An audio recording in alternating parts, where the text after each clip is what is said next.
Little request, if you know anybody who works for WhatsApp, just tell them to let us delete the message entirely, like it was never sent. Don't delete the message, but still write, Neil has deleted the message.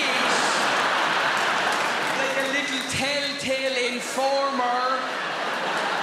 So that your friend still texts you and goes, what was in that message that you deleted it? You know when it says delete for me or delete for everyone? Who picks? Just for me, and just go and delete it for me, yeah?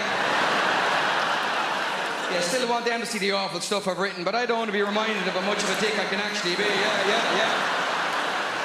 It's like getting a tattoo removed and walking into the laser place going, what are my options for tattoo removal? You got two options. First option, we shine a laser on your leg, remove the tattoo so no one will see the tattoo. What is my second option? We shine a laser in your eyes so you won't see the tattoo.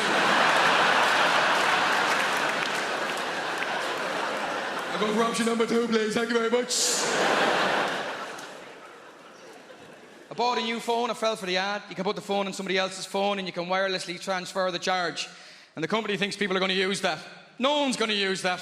Your charge is the single most important thing in your life. Look at your friends. They would prefer to donate a kidney to a stranger than to give you 5% of their mobile phone charge. Have you ever been abroad? Yeah? You ever been abroad? You bring one adapter, one charger between you and your spouse. The UN level of negotiation involving getting the charger back from the person you love. Can I have the adapter, love? Can I have the charger? Can I have the adapter? Can I have the adapter? And they hit you with it. Absolutely, Neil. But what battery percentage do you have? And you look at the person you've chosen to spend the rest of your life with and you lie like a mofo, don't you? 3%, 2%, 0.5%. I've never even seen 0.5% in the mobile phone before, to be honest with you. Show me your phone, I'll plug it in for you. I can't show you my phone. Why can't you? I'm having an affair. How you hell having an affair? Show me your phone! We'll be in Spain. My wife will go and have a shower before we go out. She'll leave the bathroom door open and the shower door open. That is not an invitation to join her. You'll make that mistake once in your life, let me tell you that. It's because she doesn't trust you to not unplug her phone and plug your phone in. And she's right, because that's exactly what you do, isn't it? You plug her phone back in towards the end, so you got plausible deniability. You plug out my phone. I did not plug out your phone. It went up by 2% after a half an hour shower. That is because Spanish electricity is different. You plugged it in during the siesta and the wires were asleep. That's how it works here. If I talk to you in the front row, hope you know I'm just messing. You get great answers. I had a farmer at a gig once. I said, what do you do? He goes, I'm a sheep farmer. I said, I read recently sheep can recognise individual human faces. He went, well, as long as they can't give evidence, I should be. I had a South African man at a gig in Dublin once. I said, where are you from? Big blonde guy. He goes, Cape Town. I said, Cape Town is beautiful and warm and sunny. How did you end up in Dublin? He went, I got in the wrong container.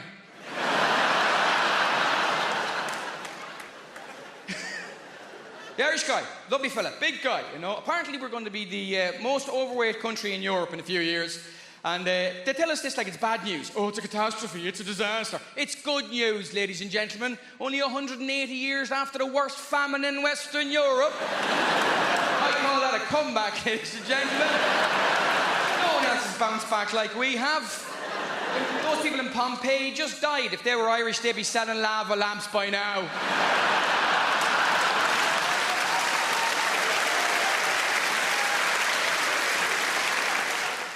Is there a barrister in the room, by the way? Do you have a barrister here? Yeah, so close. Who you are? What's your name, champ? Mark. Mark, what do you do? Trainee solicitor. You're a trainee solicitor. Okay, so you don't get to appear in court, do you? No. Oh, man, that's the whole fun of it, though. That would be the gas part, just appearing, just doing the walk in front of the jury. Oh, ladies and gentlemen of the jury. Now, that would be the real gas of it all. You don't get that, do you not? No. Oh. Here, let me find out your instincts, though. Maybe you made the right decision, right? When you get to the end of a jury, right? When you get to the end of a jury, you're walking along, no, and you get to the end, right? And the jury's here. Which way should you turn? Back on yourself. Like this? Yeah. Yeah. See, that's why you wouldn't have made a good barrister. Just that moment there, right? If you're ever in a court, right, and you're ever representing yourself, walking along and blah, blah, blah, blah, blah, blah, blah, your instinct will be to go blah, blah, blah, end of the thing, just go blah, blah, blah, blah, blah, blah, blah, blah, blah, blah. Wrong. This is the way you do it. Blah, blah, blah, blah, blah, blah. But I ask you, when you look into the face of my client there, ask yourself, is he not guilty? That's how you do it, right? You ever been to Showbiz? Take it for free, right? Anyway, this psychic, this nameless psychic was on recently, this is a completely true story, was on a couple of days before me in a theatre somewhere, right? And died roaring, couldn't do it, genuinely, and to the point that the audience turned. The audience were just looking at her going, you can't do this. You're actually bad at this, right? You can't. And they started taking the mickey. I started going, give me a name, give me a woman's name. Tracy, perfect, Tracy. Let's call her Tracy, right? Tracy. And the audience started going, Tracy, what about my mother? And Tracy would go, is she dead? And they go, no.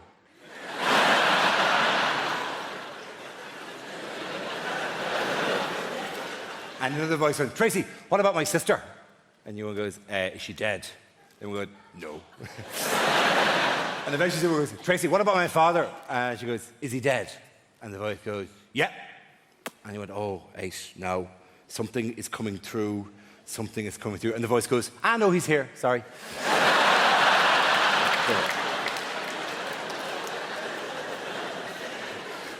They're glorious, they're fantastic, they're fabulous people. So we had to chat with Andy, we talked to James and Gay, we talked to Julia there. The one person I really wanted to talk to was, well, actually, was a few, but Melissa from the property shows. Where's that? Hello, how are you? How's yourself? Good to have you here. You do the property shows on BBC Daytime, don't you? I do. You do? Yeah, well, you did. What are you going to do next year? Not so much in the property now, is it? That's a kind of a topical one there, isn't it? Do you know what I mean? Like, I'm just picking, you know? What are you going to do? A show called We're Staying Here? Or, actually, the schools aren't that bad. No, do you know what my favourite is? My absolute favourite? The best of all, right? Not grand designs, not location, with respect, not homes under the hammer. Property Ladder is the greatest property show in the world, right? For one simple reason, right? Property Ladder. You know the one I mean? Yeah. Very good. Brilliant. Best, almost the greatest television show, because uniquely, historically, it's the only television show ever that has an expert that nobody pays a blind bit of notice to. Every week, Sarah Beanie comes in and goes, Magnolia, and they go, no, we're painting it black. Every week, she's going, no, please, what are you doing there? We're digging a hole in the hallway to put a swimming pool in. What? She must be off camera every week doing, why am I even here? They don't even listen to a word I say. Every week I give advice, and then they make a big profit, and they think they're as good as me. Well, they're not. And she's in, she's out, she's in, she's out. It's a continuity disaster area, it really is, yeah? I'm not saying anything against her being pregnant, but it does kind of give away how long it takes these people to do a bit of basic plumbing, you know what I mean? In the time it's taken them to plaster the back bedroom that she's been in, she's had 4 kids in the time they've taken them to that. Just stick her in a poncho in episode 1 and be done with it, right? Make her Mexican, she can do the accent. Come in on a donkey going, so you want to develop some property? Yeah. Perhaps you'd like to knock through the wall and make this into a separate bedroom. Yeah, that would rise you many, many pesos for you if you can possibly do that. Hope I haven't offended anybody. You don't know. You can talk about whatever you want on stage. Nobody gives a toss. You talk about cats. Don't talk about cats on TV. You know? Even if it's a funny thing about cats. Like Cat in the Bin. Remember that? There was a week of Cat in the Bin. A week of a cat going into a bin. You remember the first time you saw that horrific footage? The cat go into the bin. I know, live it with me, brothers and sisters. Is it just me, or was your first reaction, why is Susan Boyle putting a cat in a bin?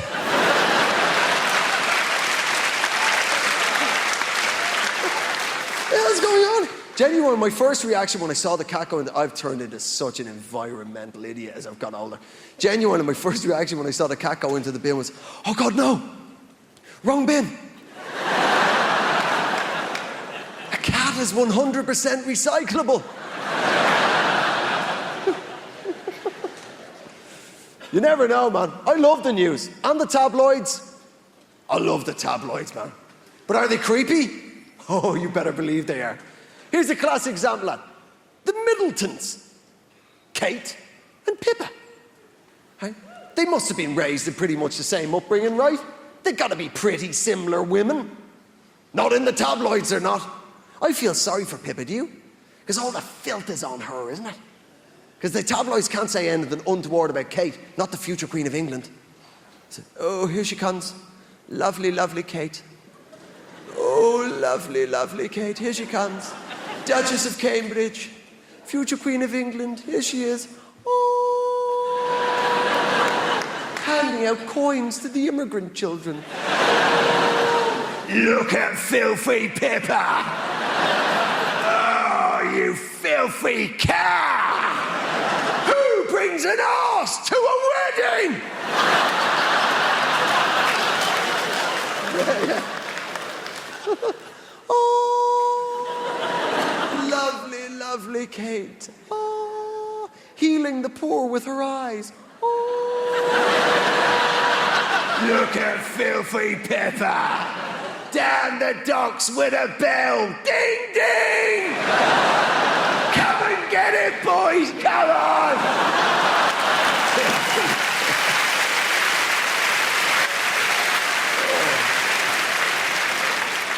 That's all I'm saying, people. I hope I haven't offended anyone. You just don't know when you're a comedian. I'll give you an example of this. I did a gig for the biscuit industry.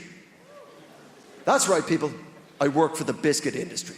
I know. It was terrifying, man. It was 15 biscuit businessmen. And I was dreading it, man. You know, not like this. I knew you were going to be good.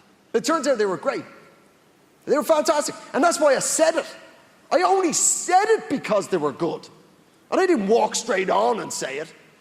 At the end of the gig, I went, listen, you've been fantastic. They were like, more. I'm like, no, I can't. I have to go do another gig. But before I go, can I ask you something? They're like, yeah. Anything? Yeah. It's about biscuits. Yeah. This is all I managed to say before the whole crap house went up in flames. Wagon wheels. They're the same size as they've always been.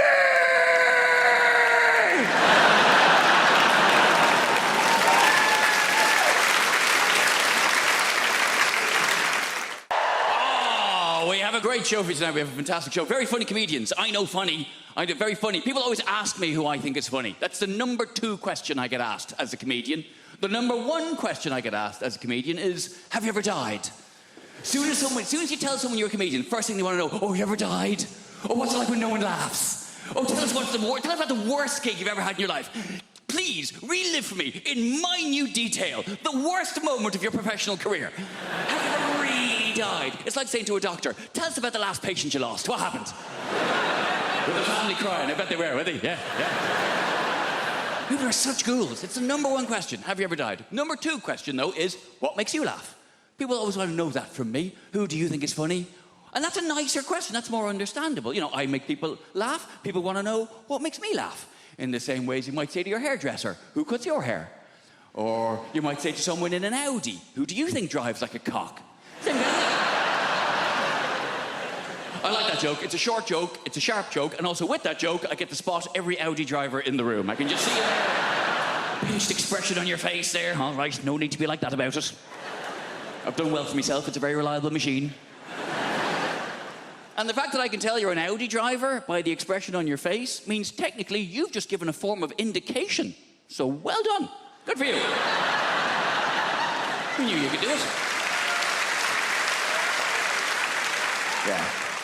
Have you ever died? Who do you think is funny? You always get asked the same questions. That's why I don't like doing interviews. I love doing this job. This is great. I love standing here talking to you, though. But doing interviews, it's a necessary evil. It's part of the job. Having to answer questions. And I don't even like watching interviews. You'd rather watch a comedian tell jokes than talk about how they wrote them. You'd rather watch a singer sing songs than talk about their inspiration. You'd rather watch a sports person do their sport. You'd certainly rather watch a sports person do their sport. Come on now. Sports interviews can be turgid affairs at best. And then I hit it with my foot. You mean you kicked it? If you like. They're rarely interesting. They're rarely, and I'm not slagging sports people. It takes a great deal of single-mindedness to excel at a sport to a point where people want to interview you about it. But sports people are famous because they're good at sport, not because they're good at talking about sport. That's why you find a sports person who is good at talking about sport, the BBC will cream their knickers over them. We found a woman. She used to ride horses. That's a sport. And she's quite lively and engaging and charismatic. Put her on absolutely everything! Do not let her out of your sight. Even people I'm a fan of. Andy Murray. I love Andy Murray. Britain should be very proud of Andy Murray. He's done a lot to be proud of. He's won Wimbledon. He's an Olympic gold medalist. And he put up with a lot of shit when he was named, what, 8th best in the world? Oh, you bloody loser, you. Done a lot to be proud of. He's won Wimbledon. He's an Olympic gold medalist. He's magnanimous in victory. He's humble in defeat. And he's a big comedy fan. He's been to see me live. I've met him. Lovely bloke. But Jesus Christ. I cannot listen to him drone on one more time about how he won stroke lost another tennis match. I can't do it. Well, then I hit it to him, and he hit it back to me, and I'm very good at tennis, but he is also very good at tennis. Some days I'm better at tennis than he is, but I think what's happened today was he was slightly better at tennis than I am, and that's maybe why he won the game of the tennis. For God's sake, man! I'm not very sporty, you can probably tell. I like hill walking. Doesn't really count as a sport. I like hill walking and camping. Proper camping, though. None of your glamping bullshit. Glamping. Derivation of the words glamorous and camping. Where you stay in a yurt, which is more expensive than a hotel. What is wrong with you? A lot of people don't realise yurt is a derivation of the words yura and twat. A lot of people don't realise that. To be honest with you, I'm bisexual, but during lockdown, I'll admit, I was strategically gay. I think that was the only way to go. When dating became such that you had to meet strangers in parks, and also you had to believe the other person when they said they washed their hands. I'm not doing that with men. I also think that ultimately, if you are bi, I don't really know why anybody would be choosing men. Yeah, no offense, it's just that we smell better and you're violent. So...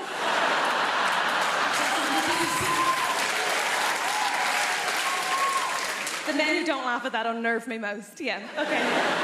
Good lad, join in. Okay. There are good things about being broken up with. I think one of my favourite things is that I had to get my house sorted, so I got a bunch of DIY done. I think DIY is amazing. DIY, in particular, there's one silver lining, and that is that DIY reminded me of something I had long forgotten the point of, which is, of course, men. You're amazing, aren't you?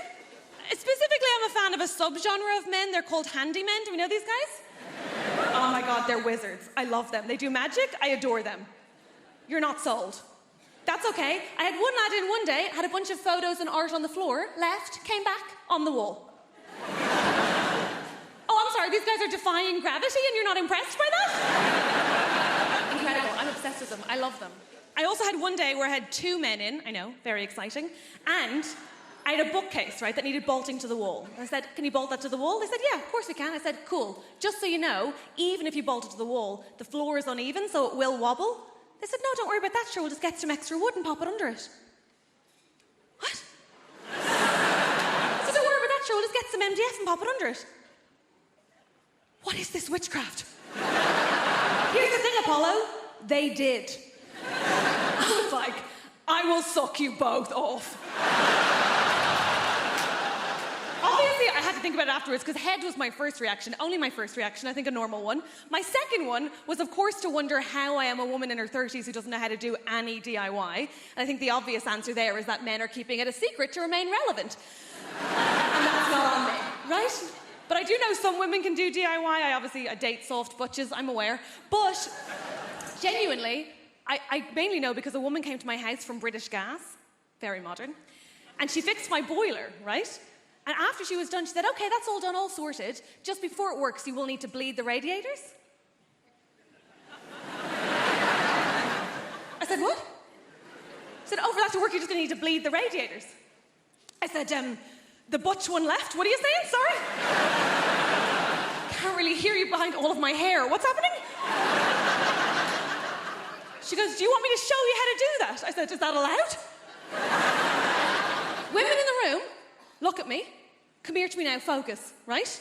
Did you know that that is just turning a key and waiting for liquid? It is basic hand job stuff, and no one will tell you.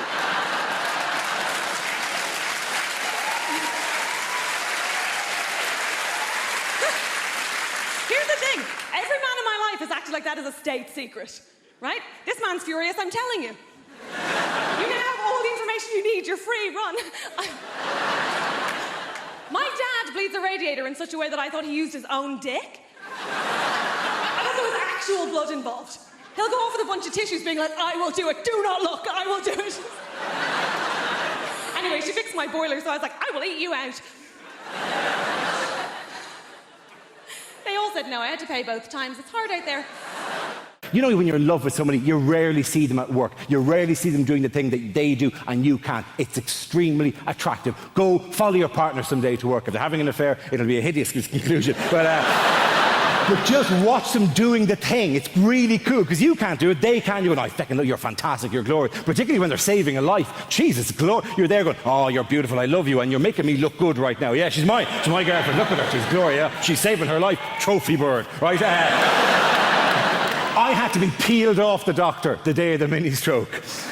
Seriously, she was underneath me going, that's very flattering, but could I deal with the situation first, right? And I was behind her going, no, she'll be unconscious for a while, yes. Apologise, she's actually in the room tonight, sorry about that. But it is nothing more attractive than seeing the person. I mean, the doctor here, have you a partner there with you? Have you a boyfriend or a husband with you? Yeah, he's a teacher. He's a teacher, so he's not in the medical trade. My teacher friend, isn't it sexy? Have you seen her ever deal with an emergency, have you? Not yet. Not yet, he said loudly. Get her to run over one of these feckers on the way home tonight. Dude, it's extremely attractive, but the one bad thing is you're very clannish people, the doctors. They have a tendency to hang around together in little groups, right? Okay. My teacher friend, do you have to go to loads of social events where it's just you and doctor? Does that happen to you, my friend, does it? I hate it. Yeah, I know, it's a nightmare. I hate it, he said. I am articulating your pain, my friend.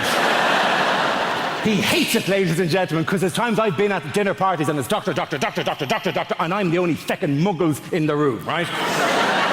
And they don't know half as much as you give them credit for. My friend, if you're ever at another dinner party and it's all doctors, feck with their heads. It's remarkably easy to do. If you're ever out with a load of doctors and they're going, well, today I performed a conductectomy. You just go, yeah, but what are hiccups exactly?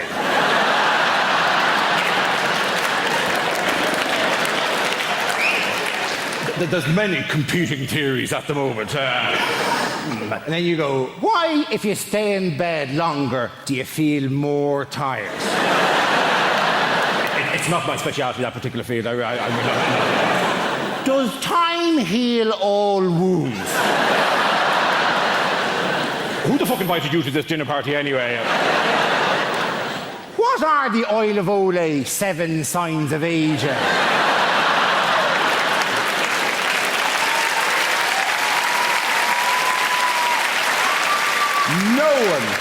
No one actually knows what the oil of Olay 7 signs of aging are, right? Apparently they start with little lines around the eyes and finish with a woman sitting on a stairs with a bottle of gin going, I gave him the best years of my life! And it takes a feckin' hell of a cream to get rid of that, let me tell you.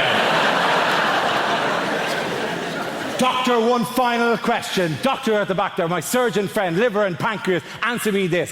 What are hiccups exactly? Diaphragmatic irritation. A diaphragmatic irritation. Good woman yourself. Very good.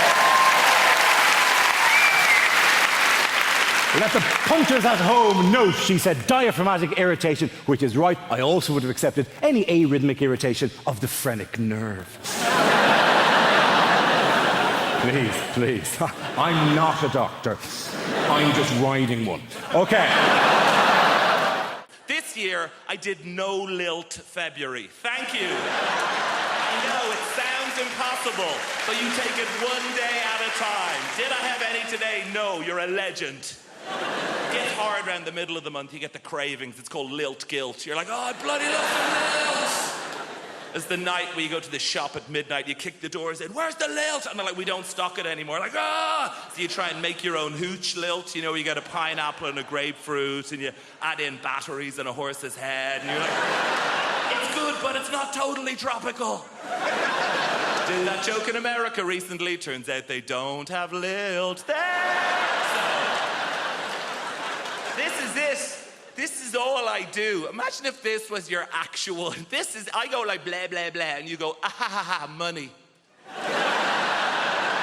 Can't believe I get away with it. You do actual proper London jobs. You know, like blacksmith, you know? Farrier. Brunch DJ. The big three. I tell you, I do not trust people who work in offices. I know, right?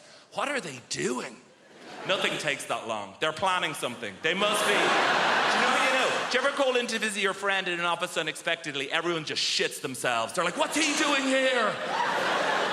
Cover the screen, lie across the spreadsheet, get him out. Kind regards, warm regards, best. That's how they talk. I've seen the email. Hey, I know what it's like in the real world. Look, sometimes I check in your world. Oh, gross, back to showbiz. No, I'm very self-aware of the level of fame that I have. I was in a supermarket recently, and an older lady came up to me, and she put her hands on my shoulders, and she said, "You are vaguely familiar." And that is it. I did a gig in Wrexham, and I was at an ATM machine, and a guy cycled by, and he shouted at me, "Surprised to see you at an ATM machine." And I've been obsessed with it since then. What did he mean? On the one hand, is he surprised I don't have a butler to go to the ATM machine for? No, I think it's the opposite. I think I'm surprised you have any money whatsoever doing keyboard horse shit. Here's my greatest ever showbiz tale. I did a gig in your Milton Keynes recently, thank you, and I was staying in the Milton Keynes Hilton, and she is the least well-known of all the Hilton sisters. And I checked in after the gig at like 12:30. Room 303 is where this took place. Open the door, TV on in the room. Not that uncommon in the chain hotels. I guess it's to welcome you. But get this, on the TV is me playing the shitty keyboard on some show. Immediate thought is like, is this a service they provide to all guests? If so, no, it's the realization, this is it. I've arrived, and I waltz into the room, down the little corridor with the loo away to the left, and as the room opens out, there is a fully naked man lying on the bed.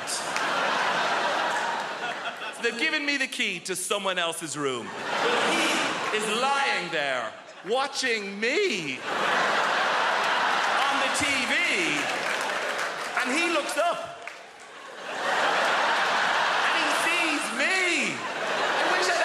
To think of something smart. What I say is like, oh shit, sorry man. I could have said anything and I'd be a legend. I could have been like, oh, you enjoying this? Ah, no boner. And just walked out of it. My name is Ardle. It is a real name. I am a real person. Don't worry, nobody ever gets my name right. Call me all sorts of things. Harry and Arnold and Aaron and Anal. That was one, genuinely. Yes, I heard that over a tannoy system at a theatre in Norwich. Could Anal come to the stage door, please? Lovely. Me being so passive, I just turn up and go, yeah, it's me, Anal, what do you want? Of course, a lot of people call me Dougal. You know why? Simply because of a character that I played in a sitcom many years ago. And just before I start, I'd like to get something off my chest, if you don't mind. Because of that character that I played in this show called Father Ted, a lot of people think I'm actually stupid. They think I'm the stupidest person in the world and they feel sorry for me. Only last week someone stopped my wife in the street and said, "Is he as stupid in real life?" And I wouldn't mind, but I was standing right beside her at the time. I'm talking to her like she's my carer, not just my wife. And this is a true story, and I'm going to tell you this and then I'm going to move on. A couple of years ago, I was in a taxi. I arrived at Dublin Airport. I live in Dublin, and I jumped into a taxi, and I asked the taxi driver to take me home. I gave him the address. I didn't just assume he knew where I lived. And the taxi driver just wanted to talk about this show that I was in, Father Ted, and he was looking at me with pity, and he actually asked me at one point, he said, "Do you remember being in it?" This is my life. People wonder why I do this. Why I travel up and down the country week in, week out, try to convince strangers that I'm a normal, intelligent human being. Well, that's the reason. Anyway, I'm in the taxi, and I'm trying to change the subject to anything at all, sport or politics, and I'm trying to impress the taxi driver with my knowledge, and I'm using big words to impress him, like utensil and testosterone, and we were getting on fine. We were about 20 minutes into the journey. This is absolutely true. I suddenly remembered that I have a car. Some of you are ahead of me, and 3 days previously, I parked my car at the airport car park. And I just couldn't tell him. I couldn't bring myself to tell him. I know how the world works. One little slip up, you'd never be allowed to forget it. Oh, sorry, could you turn around? I'm such a big fool. No. I know he'd be telling everyone, oh, you'd never believe who I had in the car, that feckin' Egypt from Father Ted. So I let the driver take me all the way home. And as soon as he was out of sight, I called another taxi and I went back to the airport. I recently got one of those virtual reality sets into the house, you know, with the mask and the whole... How many of you have done this yet? 1, 2, 7.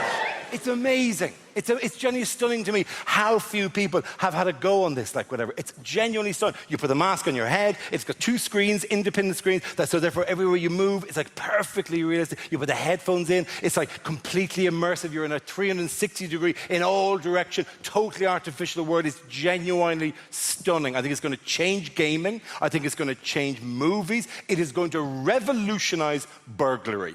It's just... You break into a house and somebody has that on their face, Jesus, relax, chill out, you've got an hour. They're not going to know you're there. There's no rush, you can choose what you want. I like that, but that'll work well in the hall. It's a different game, right? And the weird thing is, as you saw there, not everyone's having a go at this. This is a genuinely transformative entertainment technology, and not everyone is using VR, right?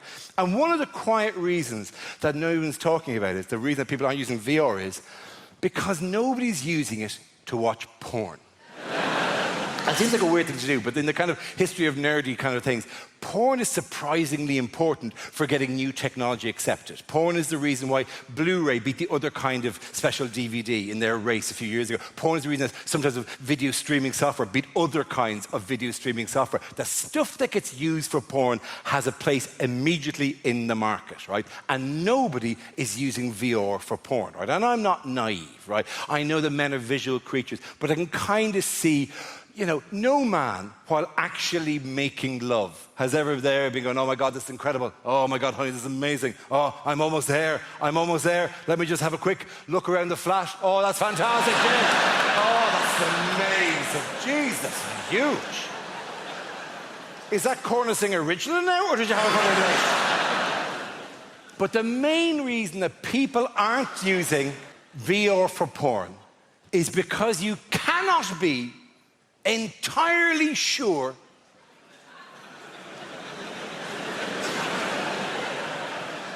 that she's out for the afternoon. And I mean 100% sure, because the stakes are really high. You do not look good in this situation. You do not need your loved one going, oh, I've left my credit card, I better go back in. What is this you're doing to yourself? Yes, I was bringing the kids to my mother's house, but the little one fell in. We've had to come home. But Jesus, this is what greets us. The nightmare is you finish the wank of the century, you take off the mask, and there are 3 police officers just staring at you.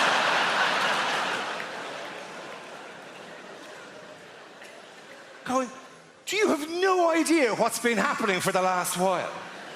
Somebody broke into your house. They were spotted, we were called, there's been a standoff. You've been a hostage for 45 minutes.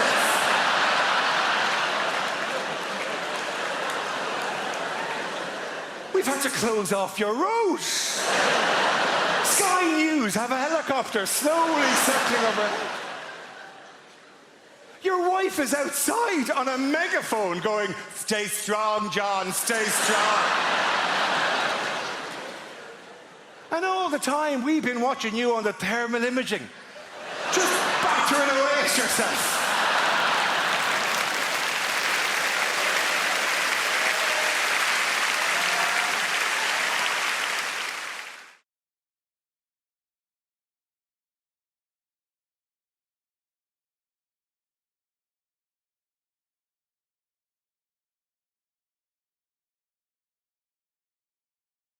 So I'm a single mum, right? And whatever people say, it is different than being a single dad. Because women see single dads and go, oh, he's so good with his kids. Isn't he coping wonderfully? Oh, he's so good with his children. I must have sex with him now. Whereas men see single mums and they go, run him out, baggage!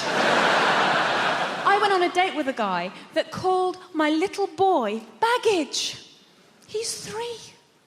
He's not baggage. He's hand luggage. He just fits in the overhead lockers. It's kind of perfect. Recently, my brother said, look, Shap, you've been separated for ages now. You really need to find yourself a new fella. Why don't you go on the internet? Because my brother found his girlfriend on the internet. I think it was eBay. So I joined an internet website, and to my surprise, right, on the online form that you had to fill in, one of the things you had to tick to see who you wanted was racial preference. And it said white, Caucasian, 3 boxes, not important, decidedly important, absolutely crucial.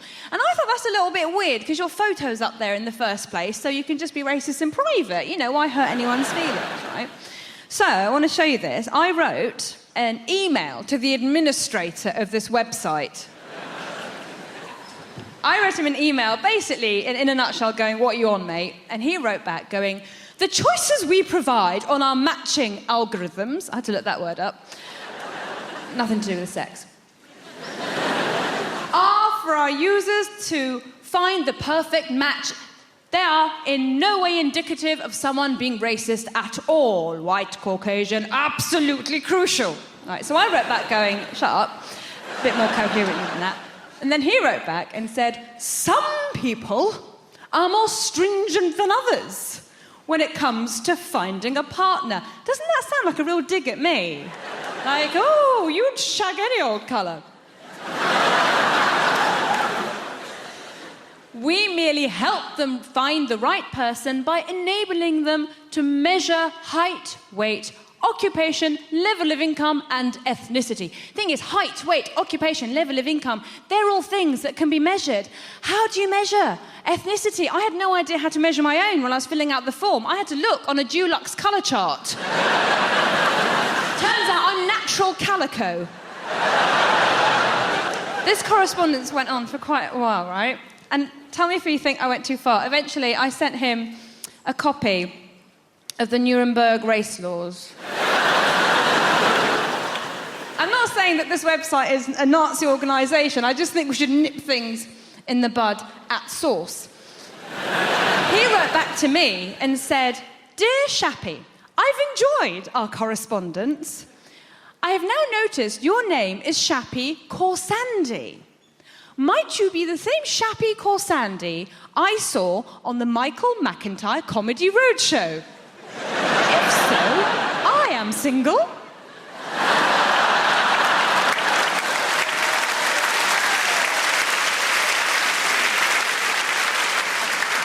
I wondered if you'd like to go for a coffee. Won't this be a funny story to tell our kids?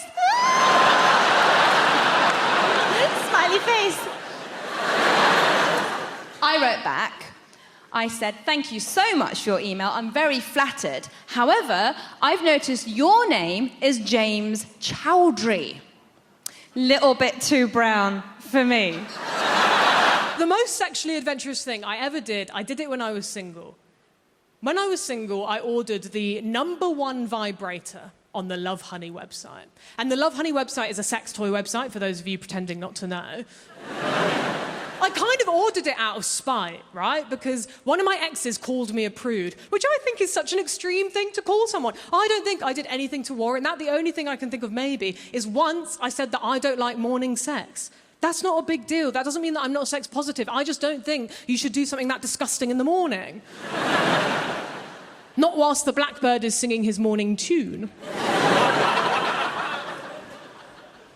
But I went on the website. It was late at night. I just ordered the first one on the list because I thought that will be good. That will probably be quite nice. The thing that arrived is so terrifying. It plugs directly into the wall. It has one of those on the end of it. It uses mains electricity. It needs to be pat tested.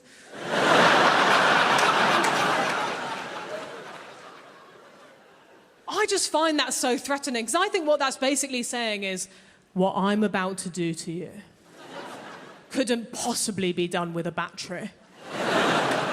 I'm gonna need that same stuff that powers your fridge. It's huge, it's bigger than this. It looks like a piece of farming equipment from the Industrial Revolution.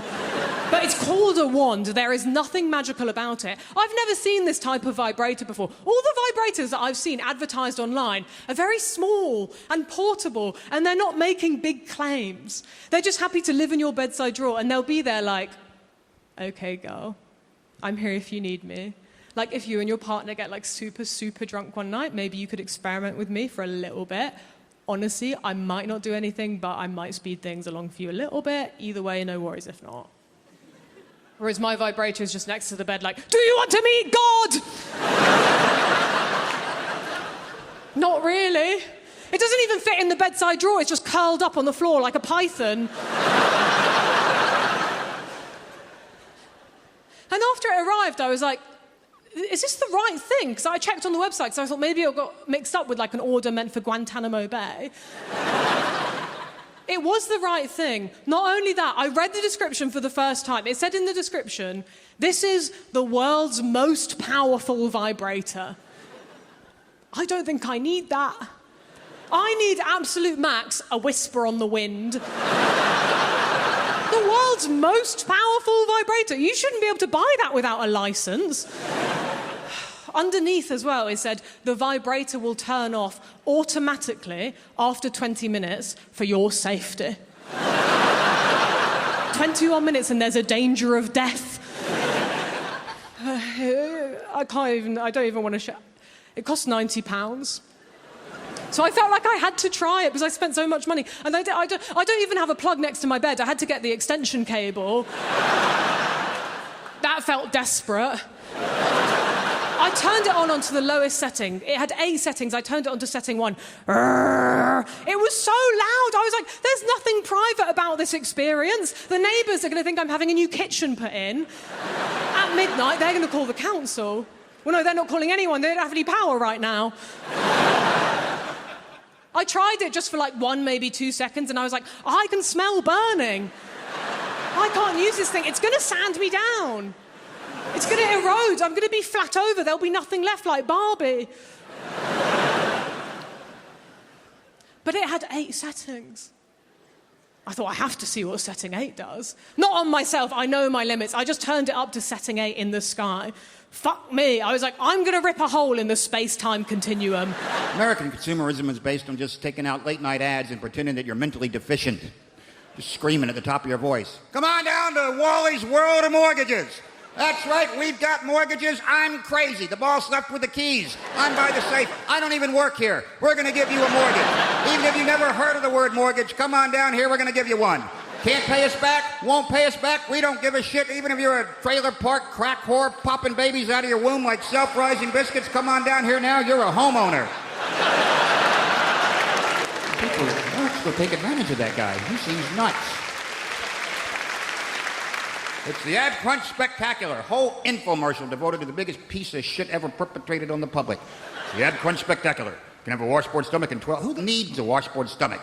Gonna play hillbilly bluegrass music right off your stomach there? It's shit! Hi, I'm Chuck Norris. I used to pummel vaguely Middle Eastern-looking guys for a living. Now I'm selling this piece of shit Velcro nailed to an old ski. Flip it over, it's a canoe. Turn it inside out, it's a lady's evening dress. It's shit! You can have it by tomorrow. Of course you can, because it's a big piece of shit. That's what we do in America. We make lots of crap, but we deliver it really, really fast. Good things come to those who wait, but shit pretty much shows up right away, doesn't it? Pick up the phone. I like the Ad Crunch. Bing bong. That was fast. Whack, whack, whack, whack. I'd love to tell you things are better in America, ladies and gentlemen, but, you know, I don't really know. It's, we have a fantastic president, but most Americans just want to see his birth certificate. Show us your birth certificate, Obama. Because, you know, I know I watched the elections here, and I kind of watched them. I kept an eye on them. I didn't get the full brunt of it. Basically, I left the country for a while. Gordon Brown was in charge. I came back. Now, apparently, the country's being led by 2 gay antiques dealers. I don't know how that happened. But at least they're getting along. As Americans, let me explain it to you. There's 2 parties in America. You probably know this. There's Republicans and Democrats. The Republicans are called the red states. Democrats are the blue states. The blue states are generally either on the West Coast or on the Atlantic seaboard. So basically, Democrat is anyone who's seen water. If you go to America, find a Republican and take him to the beach. And even the Republicans hate each other now. So they have a splinter group called the Teabaggers, the Tea Party, Teabaggers, whose leader, of course, is Sarah Palin, future presidential candidate, who spent 2 years governing 8,000 square miles of snow and would occasionally nip out at lunch to blow the head off a moose from 300 yards away. That's presidential material.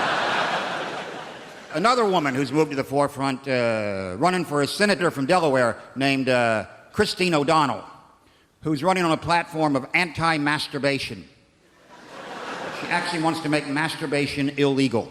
I give that law 6 minutes. Because the Bible says it's wrong. These are exact words. Well, if my husband has figured out how to please himself, why am I in the picture? I got news for you. You're not. No man ever whacked one out of the ballpark thinking of his wife, ladies and gentlemen. You'd be thinking of anything. You'd be thinking of a 300-pound Bavarian milkmaid strapped over a barrel, or you bang her with a kayak paddle wearing a Burger King paper crown and making her call you Mr. King Big Daddy Spanky Bottom. As you're about to shoot a ropey parabola of man jizz onto her ham hock buttocks, David Hasselhoff walks in dressed as a Luftwaffe pilot and says you've got a tax refund coming. And if that's wrong, I don't want to be right.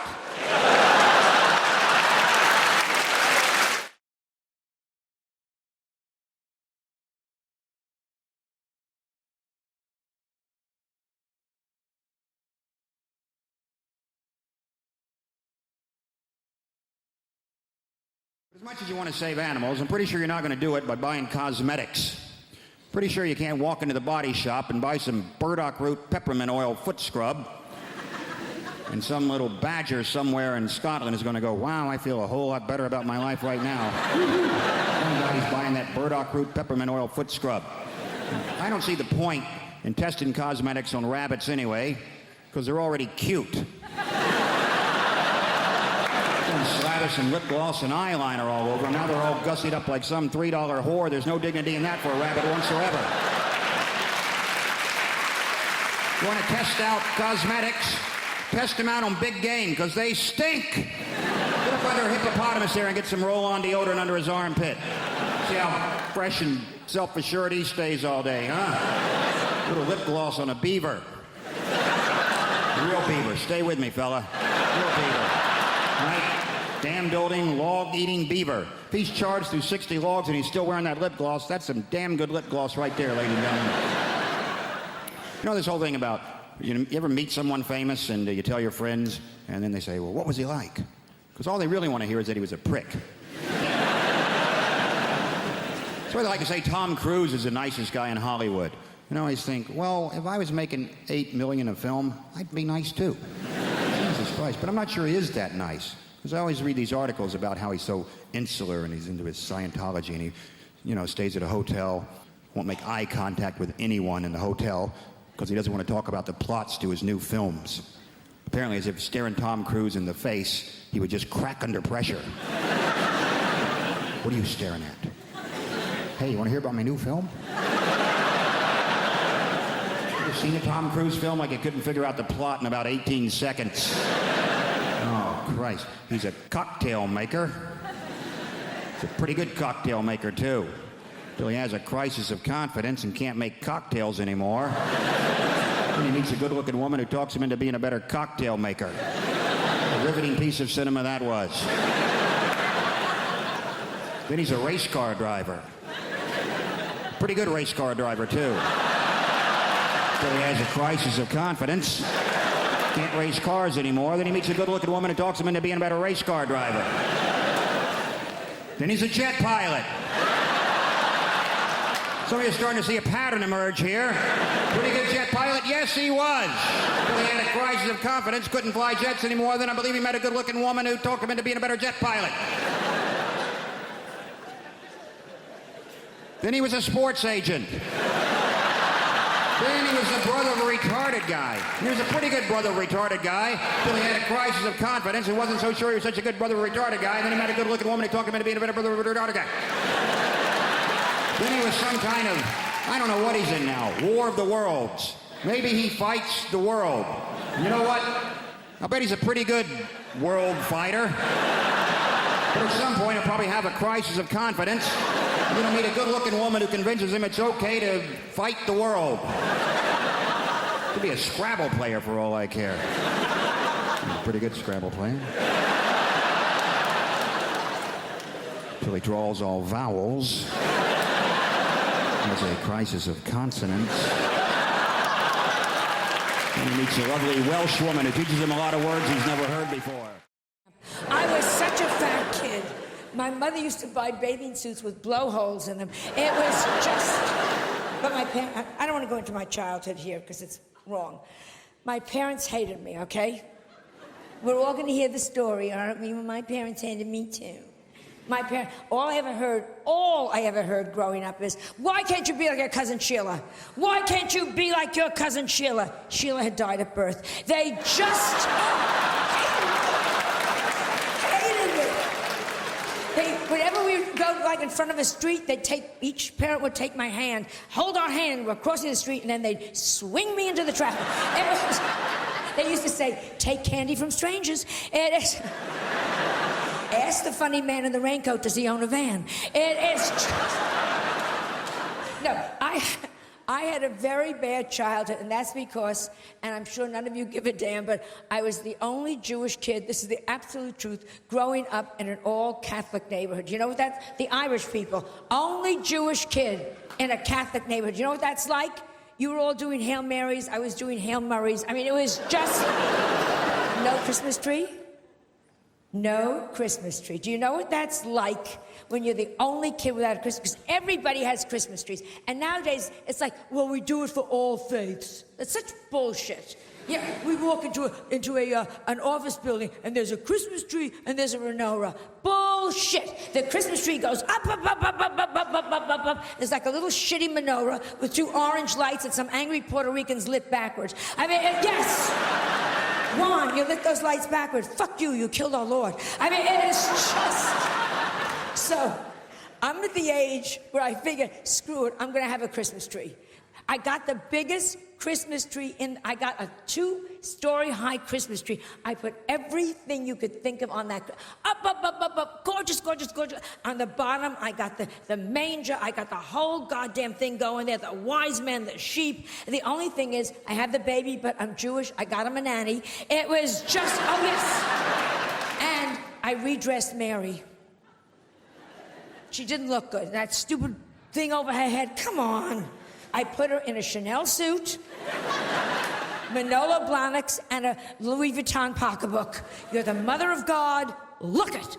It is just... Am I wrong? If she had looked like that, she would have gotten into the inn. Yes.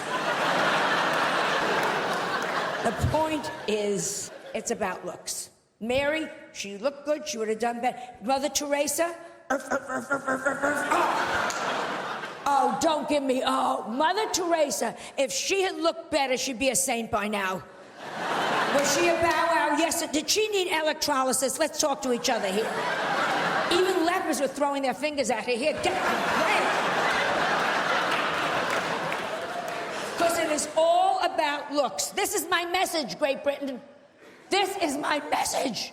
Looks count. Education, looks count. I have no sex appeal, and it has screwed me up for life. Peeping Toms look in my window, pull down the shade. You have no idea. My gynecologist examines me by telephone. We're here to talk about relationships. Let's crack straight on with the first slide. Making... Don't laugh at that. That's not meant to be funny, please. Let's not have another Folkestone on our hands, please. Making divorce work. Now, given that it is a rocky ride, an emotional roller coaster, I start off with a joke, ladies and gentlemen, just to loosen us up. Here it is. If you're going to get divorced, you have to be like the man in the toll booth. Why is that, Keith? Well, you have to be willing to accept, this is the joke, change. It's a zinger. When you divorce, there is sweeping change. Changes right across your life, in every area. One of the first things to change is the locks. You may please don't laugh at that, please. You may come home one day and find that your key no longer fits your wife's lock. Another man's key is fitting your wife's lock. And stop it! Stop, I'm stamping on that. Riaz, with a Z, please. Stop it. It's not that sort of a show. Well, I mean, it's not a show, is it? It's a talk. But it's not smutty. So you may come home and find that your key no longer fits the lock. Good. Yes, it can. And it can be very difficult to tell why a relationship is going to go wrong. Why is that? Well, I think it's because at the beginning of any relationship, when two people get together, there's always a sense of what? Hammersmith, at the beginning of a relationship, a sense of... Pardon? Worry. No. Anyone else? At the beginning of a relationship, a sense of... Foreboding. Foreboding is the wrong answer.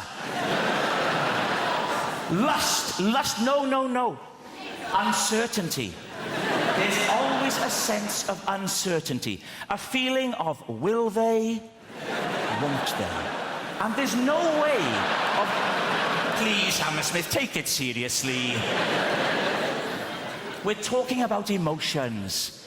A sense of will they, won't they? And there's no... Hammersmith, I will walk off the stage, please. There's no way of predicting when a couple get together whether or not the relationship will work. Will it last a long time? No.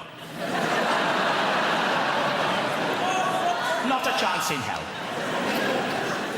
Will they stick together? No. Will the marriage endure? Yes.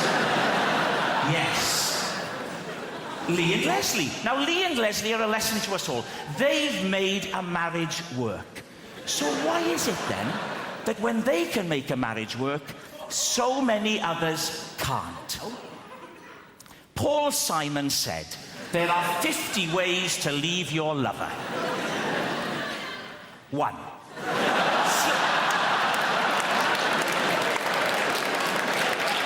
Hammersmith, time out. Please, start to take it seriously. 1. Slip out the back, Jack.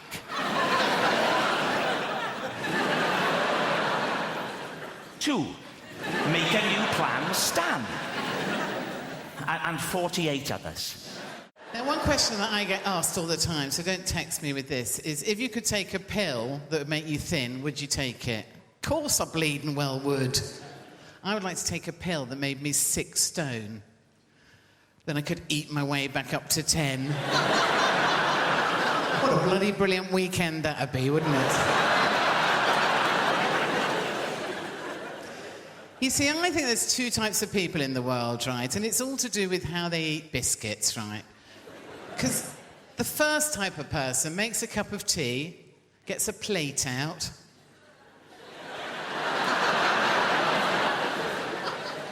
opens the packet of biscuits, takes 1 biscuit out, puts it on the plate, and eats it very daintily off the plate. Folds the packet back up, bit of sellotape over the top to keep it fresh for next month. Now, those sort of people should be executed, shouldn't they? Because the rest of us get a packet out, eat the whole fucking lot without taking the cover off, do we, really? and consequently end up looking like me. Because I've always had a weight problem. You know, when I was a teenager, I remember going to see the careers mistress, and she said, what do you want to do? I said, well, I'd like to be a nurse or get married. She went, better be a nurse then.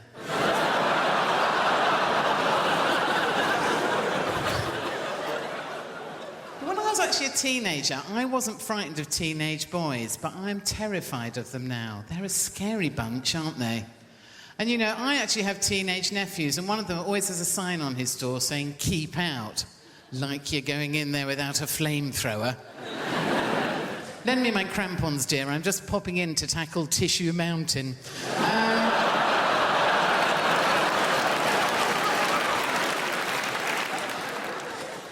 And of course, the worst thing I think you can do with teenagers is try and kind of get down and speak their language. They hate that, don't they? Which is why I quite like doing it. And I actually found this out to my cost last year, right? Because I went around for months going to people, would you look at that minger over there? That is a minger and a half, that is, isn't it? And I found out that this was actually wrong. To my cost, outside my local parks, there were two teenage boys. I went, lads, look at that minger. What a blinking minger that is. And they went, oh, for Christ's sake, it's Minger. And that's our mum. So, you know... Do we have many politically active people in tonight? One. Well done, sir. No, because I've been a Labour Party supporter all my life, and in fact, at the last election, I was asked by Tony Blair to go and speak at a rally in Hove. Oh, joy. And, but, you know, it just made me think, standing in the front row with all these dignitaries, these Labour Party dignitaries, I've come a long way since fags behind the bike sheds. Because I had Blunkett there, I had Cherie Blair there, Tony Blair came along the row, shaking everyone's hand, got to me and said, thanks for doing this, Joe. Kiss me. On the lips, trying to get his tongue in. Got up to do my speech, Blunkett had undone my bra. Because they're mad for it. They are. I was shocked, you know, because I was brought up in a little country village. The only thing we had to do at the weekend was bell ringing. Now, I don't know if anyone's tried that, but it's much harder than it looks, which I believe is something John Prescott says to a lot of women that he meets. But,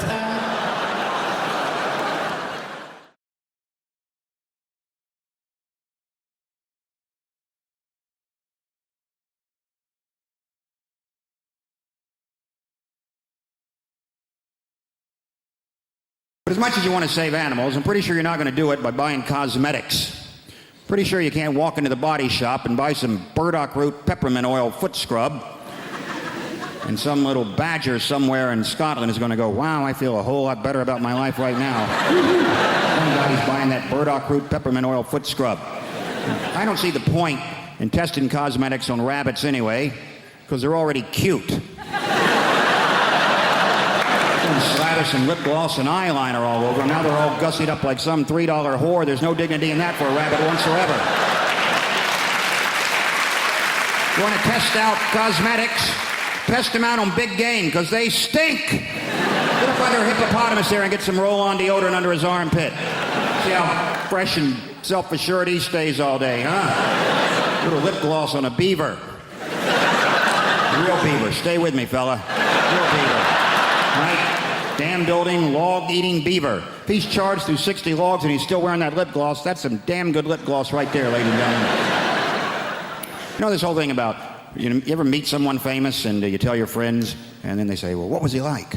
Because all they really want to hear is that he was a prick. So they like to say Tom Cruise is the nicest guy in Hollywood. You know, I always think, well, if I was making $8 million a film, I'd be nice too. Jesus Christ, but I'm not sure he is that nice. Because I always read these articles about how he's so insular and he's into his Scientology and he, you know, stays at a hotel, won't make eye contact with anyone in the hotel because he doesn't want to talk about the plots to his new films. Apparently, as if staring Tom Cruise in the face, he would just crack under pressure. What are you staring at? Hey, you want to hear about my new film? You ever seen a Tom Cruise film like he couldn't figure out the plot in about 18 seconds? Oh, Christ. He's a cocktail maker. He's a pretty good cocktail maker, too. Till he has a crisis of confidence and can't make cocktails anymore. Then he meets a good-looking woman who talks him into being a better cocktail maker. A riveting piece of cinema that was. Then he's a race car driver. Pretty good race car driver, too. Till he has a crisis of confidence. Can't race cars anymore. Then he meets a good-looking woman who talks him into being a better race car driver. Then he's a jet pilot. Some of you are starting to see a pattern emerge here. Pretty good jet pilot? Yes, he was. Till he had a crisis of confidence, couldn't fly jets anymore. Then I believe he met a good-looking woman who talked him into being a better jet pilot. Then he was a sports agent. Then he was the brother of a retarded guy. He was a pretty good brother of a retarded guy till he had a crisis of confidence. He wasn't so sure he was such a good brother of a retarded guy. And then he met a good-looking woman who talked him into being a better brother of a retarded guy. Then he was some kind of, I don't know what he's in now, War of the Worlds. Maybe he fights the world. And you know what? I bet he's a pretty good world fighter. But at some point he'll probably have a crisis of confidence. You know, meet a good-looking woman who convinces him it's okay to fight the world. Could be a Scrabble player for all I care. He's a pretty good Scrabble player. Till he draws all vowels. Has a crisis of consonants. And he meets a lovely Welsh woman who teaches him a lot of words he's never heard before. That's the thing is, like, I've met some crazy people and with some crazy ideologies. One of the craziest people I met, and the funniest, were these guys called the Black Israelites. If you don't know the Black Israelites, right, it's a group of black dudes in New York, right, and they think the black man's the original Jew, right?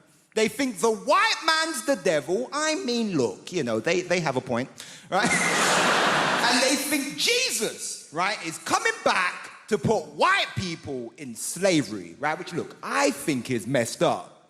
Because I think white people would make terrible slaves. Do you understand? You know, you whip them once, they run to the manager. You know, you try and give them bread and water. Is it gluten-free? No. It's not gluten-free. I know some old white woman making my dinner and stuff like, Margaret, if you make me another shepherd's pie, I'm gonna sell your ass. The sandwich porch. Start selling people. I don't know. I get called a lot of stuff now. Especially with the internet, I get called tons of stuff. I get called racist words, and I get called racist for making jokes about white people. I just want to say my mom's white. I have one at home. She's fine. I have no issues with white people. Love white people, right? But everyone calls me mad things. And I'll be honest with you, when you get called a lot of stuff, you have to have a thick skin. You can't let it bother you, because it'll just get you down if you always listen to that stuff. And it's never bothered me, except for one time. Someone said something about me, and it just really basically, someone called me middle class, and it just really... I threw my avocado on the floor. I was perturbed. I was like, Mother, take this away. I can't finish this avocado. Middle class? I ain't middle class. I'm not you. I'm from Ilford, man. If you don't know Ilford, it's in between East London. Don't you cheer Ilford, goddammit. Ilford is horrible. It's in between East London and hell. That's where Ilford is. Don't want to go Ilford, right? And it's that weird thing. It's like you work hard and then people think they can take away your identity from you. And that's like a weird point. It's like you can't be working class because you've worked hard. You get to play lovely gigs like this. You can't be what you are. And the thing is, like, I am working class in my heart. But there's a conflict. My brain says different sometimes. You know? Like, sometimes my friends will call me from prison. It's just what it is. It's just what it is. They'll call me up and they'll be like, yo, Jamali, you need to start repping for the mandem. And I go, you know what? I need to start repping for the mandem. They say, you need to start saying free the mandem. I'm like, you know what? I need to start saying free the mandem.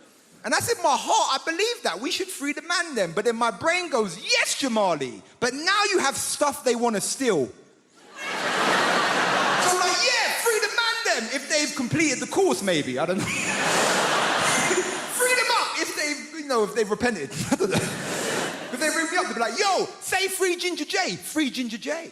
Say free Worm. Is Worm still locked up? You better free him. Say free Killer. Nah, I don't know about Killer, man. I'm not saying we should never free Killer, just don't free him where I live. Because I live in a nice gentrified area now, just what I'm saying. So it's like, and I'm angry at gentrification, but it's hard because it's delicious. I'm drinking my latte going, oh, these hipsters, do you know? Like, so yeah, free hit Killer, but just not where I live, not in my community. gentrification is a weird one, because does anyone remember when London was shit? Like, Hammersmith was shit. None of you would have been able to be here. It was that bad. It was never Peckham shit. Peckham was shit. I go as far as Bethnal Green and look at Peckham through a telescope. That's as far as I go. But gentrification is a weird one, because can we disagree that you see, like, middle-class hipsters that moved to the ghetto pre-gentrification are some of the most bravest people in the world? Only a hipster can go to the hood and go, no, I see potential. Seriously. I was on holiday recently. I was on an all-inclusive. We all love an all-inclusive holiday, don't we? Oh, aye. Chips and gateau for breakfast. Yes. I always think it's amazing. I can always identify where people are from on an all-inclusive holiday. It's fascinating for me. Like, the Italians. You can always tell the Italians because they could put on a bag of rags and look amazing. Then you can see the Germans, and they're quiet, and they're reserved. And then there's us, the British. That's interesting, isn't it? Because we all want to become pals with each other. I've had a pen pal in Woking for 25 years that I met in Lanzarote. But it was a really, really interesting for me because there's a way I can always tell if someone is from the south of England on holiday. And it's I don't need to hear your accent, nothing. The way, number one, I will tell if you are from the south of England is it will be 9 o'clock at night. It's 28 degrees. The moon and the stars are out.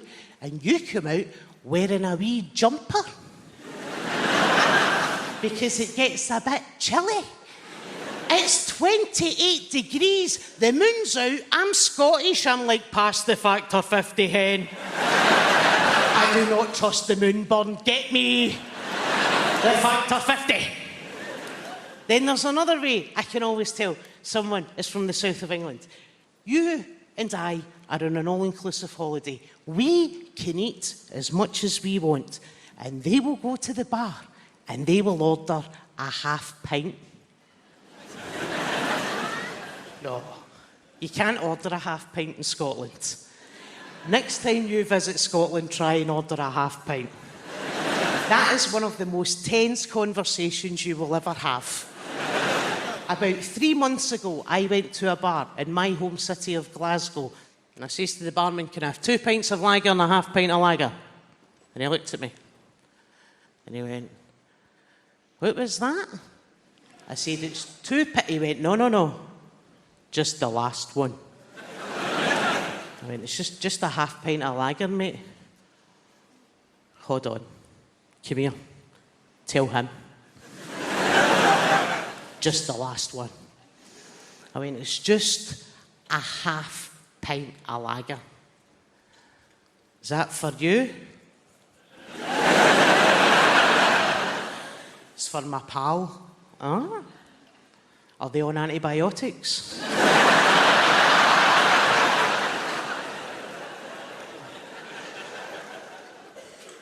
Are they pregnant? Would they like a colouring book and crayons with that?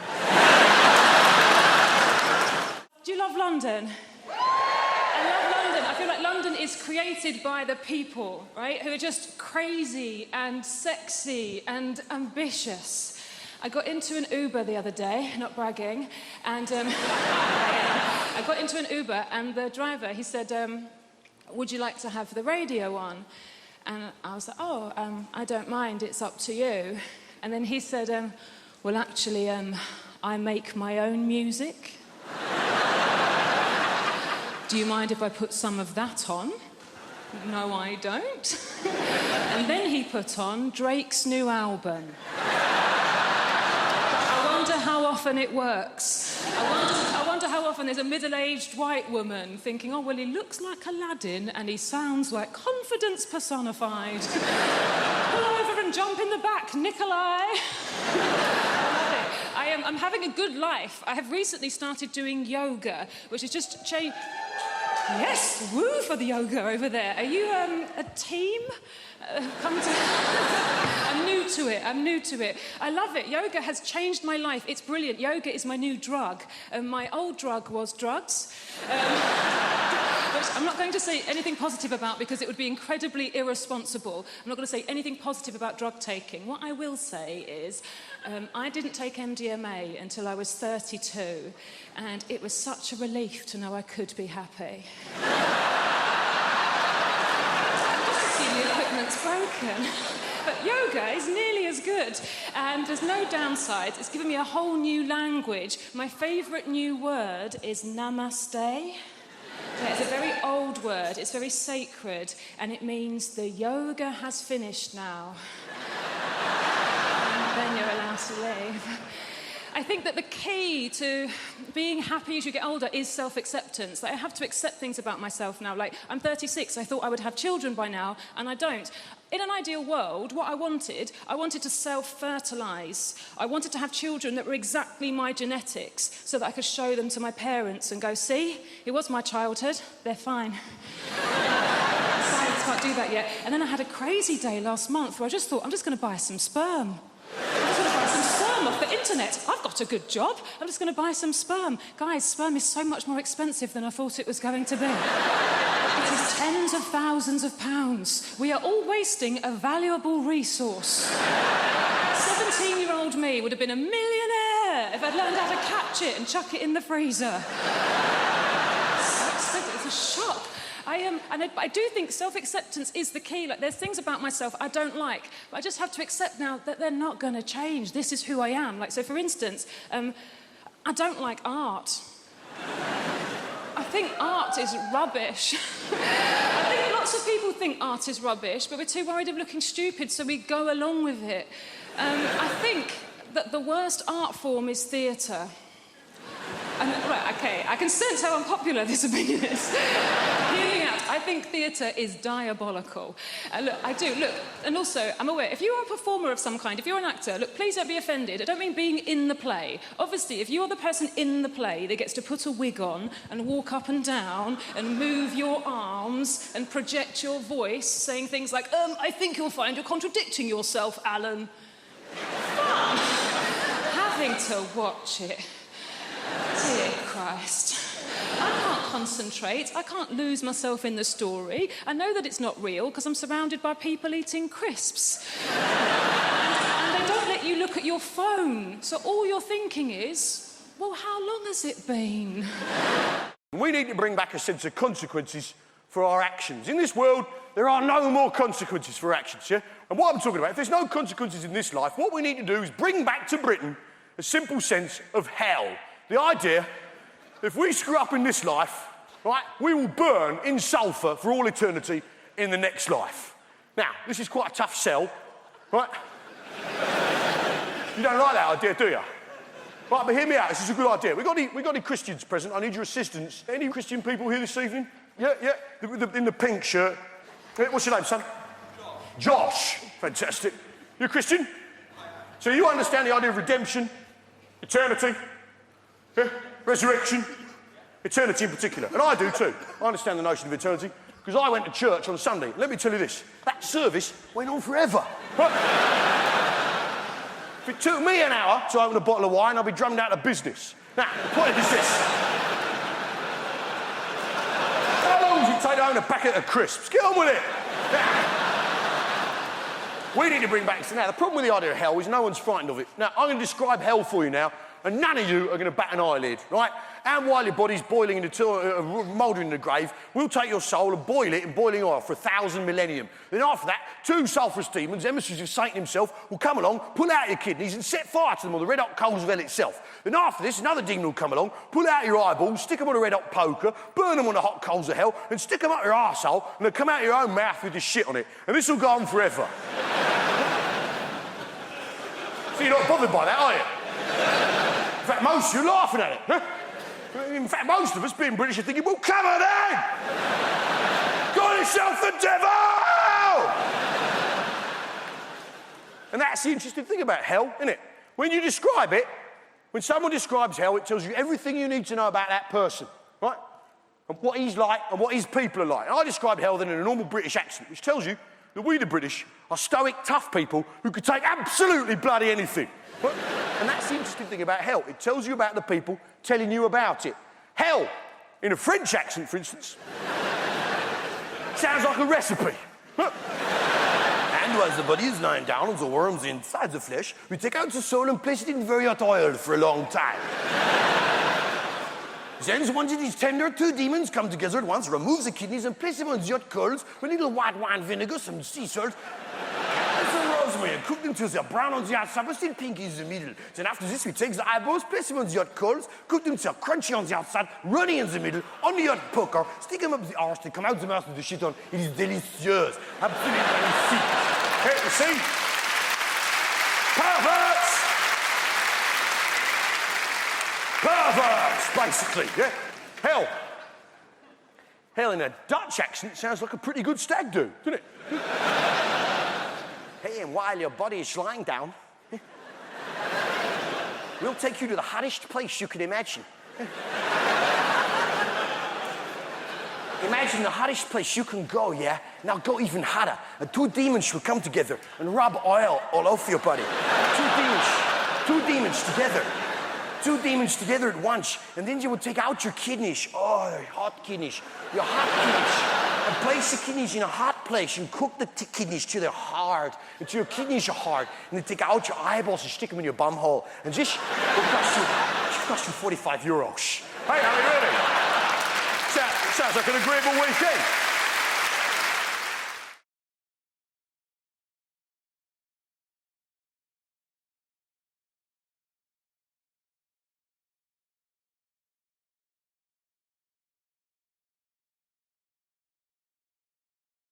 And my parents came to this country as refugees, right? Refugees, right? That's always a bit of a contentious topic. Whenever you mention it in this country, right? The refugee crisis. But it's like, guys, nobody's coming over here because they like the idea of Nando's and a Wetherspoons, right? Nobody's coming over here on a dingy little boat going, oh, I wonder what All Bar One is like. Yeah?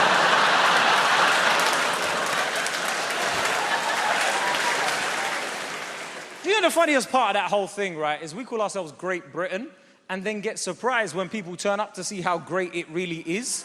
Guys, there's an adjective in the name. No other country on earth has that. You don't have bang in Bangladesh. Do you know what I mean? Now, my parents came over here, they came over here for a safer life back in 1990 as refugees. My dad was part of the resistance fighting against Saddam Hussein's regime, so they came over here for a safer life. They were fleeing war and persecution, came over here for a safer life and ended up moving to Brixton, South London, right? Yeah, not this new Brixton, yeah? We've got hipsters walking around going, oh my God, I love the reggae.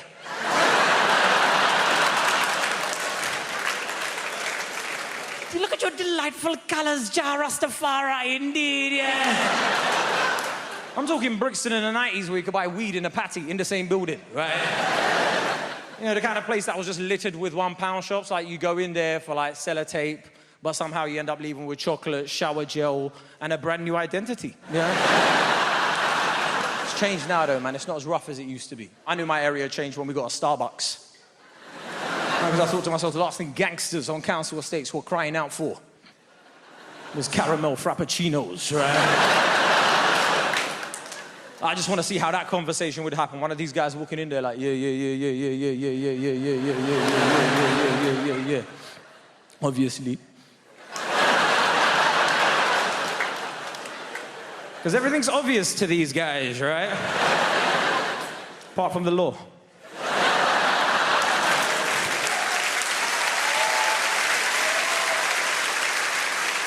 He's looking at the menu. You can imagine his confusion when he sees the word panini. Okay, there's a panani in here, okay. My kind of coffee shop, yeah. He can't even pronounce what he wants. He's there looking at the menu like, yeah. Can I get a... Flip it. Give me one of them things there, boss, yeah? The guy behind the counter's really excited. Certainly, sir. What size would you like? Yeah, get me a large, innit? Because I'm living large, you get me? Make sure you spell my name correctly, though, yeah? It's killer with an A, not E-R. Now, I realized my area had properly changed, right, when I was in Lidl, right? No, because, you know, I love Lidl, I even love the way Lidl sounds, like Lidl, you know? Lidl, because it sounds like what a German would reply if you asked him what the price was, you know what I mean? Like, it's only a little, do you know what I mean? Like, I was in there, right, and I saw these two hipsters, right, and one said to the other one, no, Hugo, don't get the sliced bread, we'll go and get some sourdough from elsewhere. I was like, who are these monsters, bro? Yeah? I think they're too good for sliced bread, right? Sliced bread is so good, we use it as a measurement to describe how good other things are in this country, Hugo. And if that's not good enough for you, get out of my country right now, Hugo. It's hard to be a woman, you know, like a lot of women right now, we're posting naked or almost naked pictures online to show how confident we are. And in all the comments, other women will be like, you are so brave. Well, I really just think that means not a model.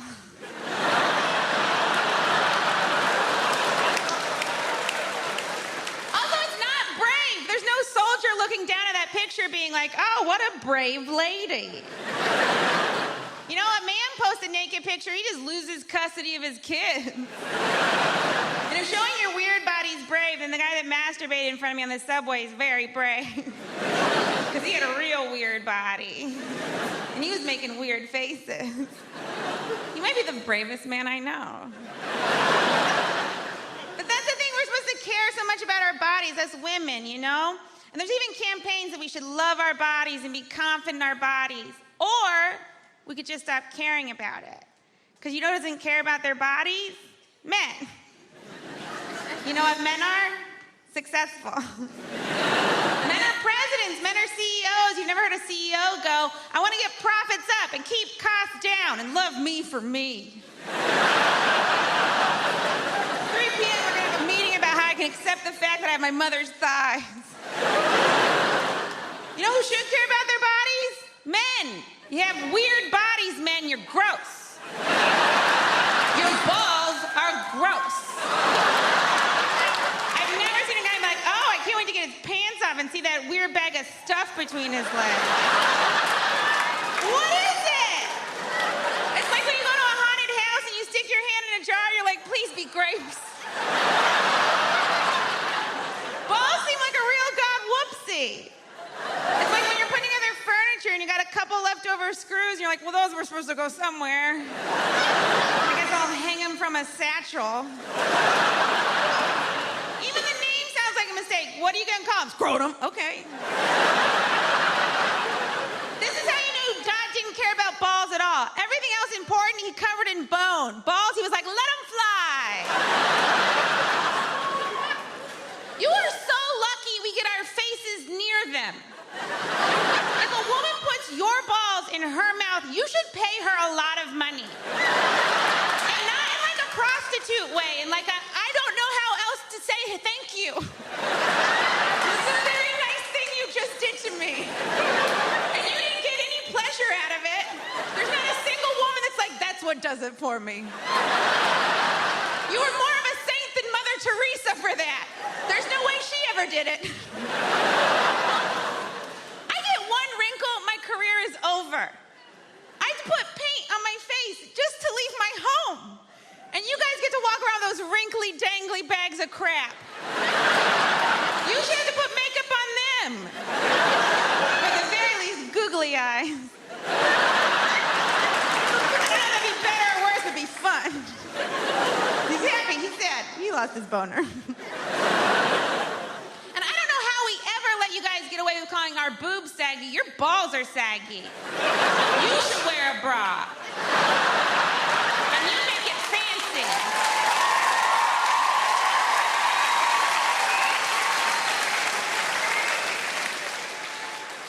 All those women clapping, they meant yours. I love this show because it's the only one on TV with no vampires in it. Honestly, everything's got vampires now. All I know is if my daughter and me were vampires, it'd be exactly the same. I'd be texting her at 5 o'clock in the morning, where are you? Sun about to come up. You will explode. She'd be like, I'm in field with pals, drinking dead sheep, leave me alone. She gets home, I'm like, have you seen the state of your coffin, young lady? There's a half-dead naked bloke twitching in the corner. I've told you not to play with your food.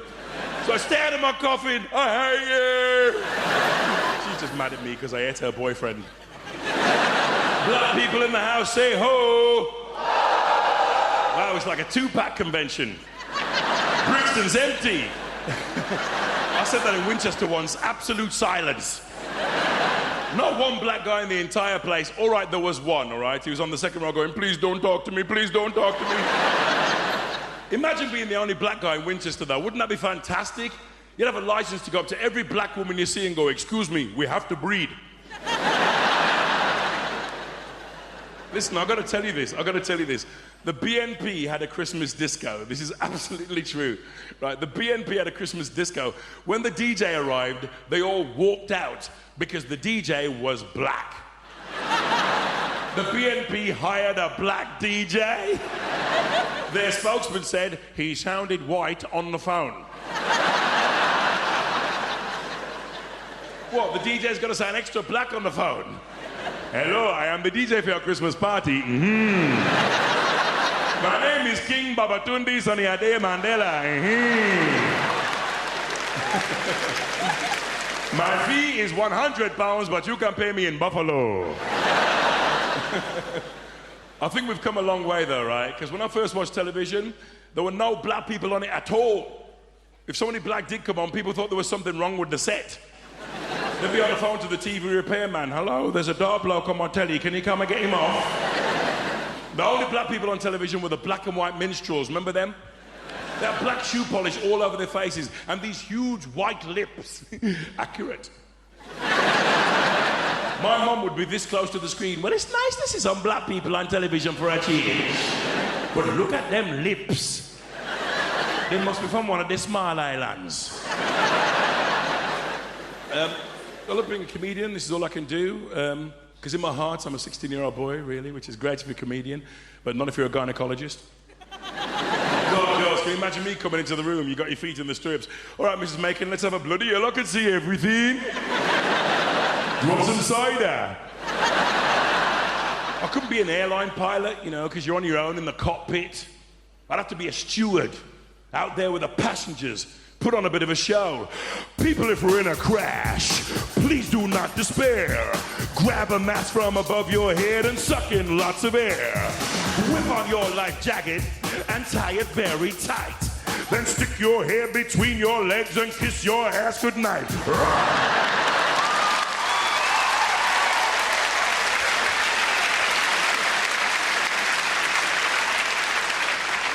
Actually, do you know what? Wouldn't mind being a pilot. Because everyone's life depends on you. So you can get away with anything, can't you?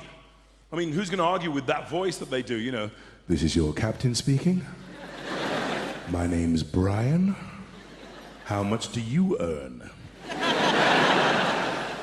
Hope you have an enjoyable flight. Our stewardesses are there to help you, and our stewards are there to show we employ gays. But I have developed a new hobby. Some of you probably already do this. I've started listening into people's conversations on the bus and the train. It's quite entertaining. And I was listening not long ago to two old ladies, and they were talking about what they would do if they were men for a day. And I thought, this is going to be brilliant, because pensioners are, by definition, bonkers. But I went out to lunch with a couple of my friends, and I thought, well, I'll ask them the same question. So my first friend, I said, what would you do if you're a man for a day? And without even thinking, she just went, I'd have a wank. Sounded like she needed to. She sounded awfully tense. But these old ladies, different generation to me and my friends, in their 80s, and one of them just said, Edith, what would you do if you're a man for a day? The other one said, knowing my luck, I'd get a Tuesday. And what can you do on a Tuesday?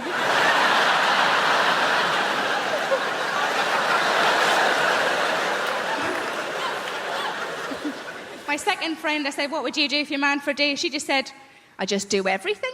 And I thought she meant like in a sexual way. And I said, is that what you mean? Like you just do everything? And I said, is that what you mean? She went, no, just all the little jobs round the house. But I've I've been trying to go on a diet. I'm not really very successful. But I find that whenever I go shopping and I can't get into things, you know, when you try clothes on and you're the size you weren't expecting to be, I just come home and I put on a song, and the song is Big Girls Don't Cry. You know the song? There's a couple of versions of it. Big girls don't cry. Such a load of rubbish, that, isn't it? Big girls don't cry. Yeah, they do. Cry because they're fat, cry because they can't get a boyfriend, and they cry because there's no trifle left. But I was on holiday in Spain last year, and I'm bragging, I know, and outside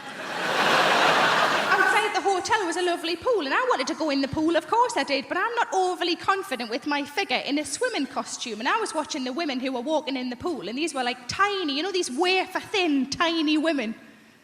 And I thought, I'm not going to walk in with one of them. If I walk in with one of them, people are going to think I've bloody eaten one. And I wouldn't anyway, because there's no meat on them. So what I decided to do instead is just to walk in with the children, because kids are all really fat these days. If I walk in the same time as a 9-year-old boy who's got bigger tits than me, nobody's looking at me anymore. But like I say, I don't have kids, and most of my friends don't have kids, but I think if you ask any woman who doesn't have kids what would worry them about having kids would always be childbirth. It's quite a reasonable thing to worry about childbirth. From what I understand, it changes you downstairs, doesn't it? It changes you downstairs. I quite like my downstairs the way it is, thanks very much. Certainly don't want a bloody extension. But it's bound to change though, isn't it? Because you're forcing a person out. That's what you're doing. You're forcing a person out. I've never forced a person out. I forced a couple in.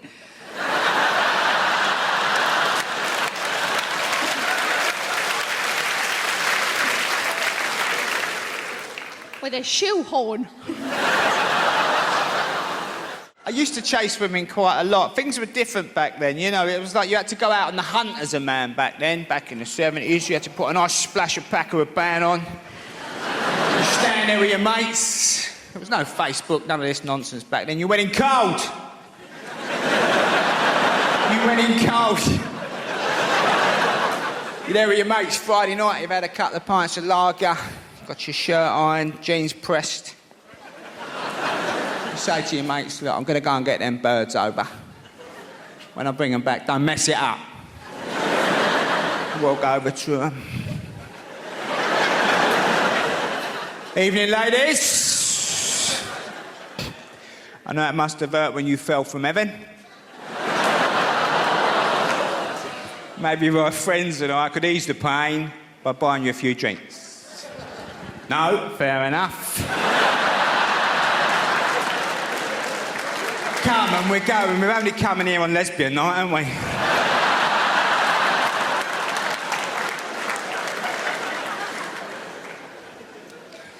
It's very nice that women don't have to worry about this nonsense now being pulled. It's great, isn't it, that they fancy you. You're in a nightclub or something, you're chatting to her, and she says, look, shut up.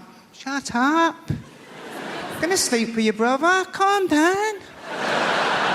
Takes you home and uses you. And you wake up in the morning a bit dishevelled. The cat's looking at you.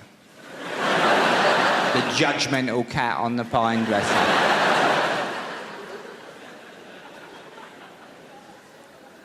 But the worst thing has happened. In all the commotion, you've forgotten her name. Now, I'm a bit old-fashioned. I think if you chomped on someone's fanny, you should remember their name, you know what I mean? It's a little bit of a rule of mine.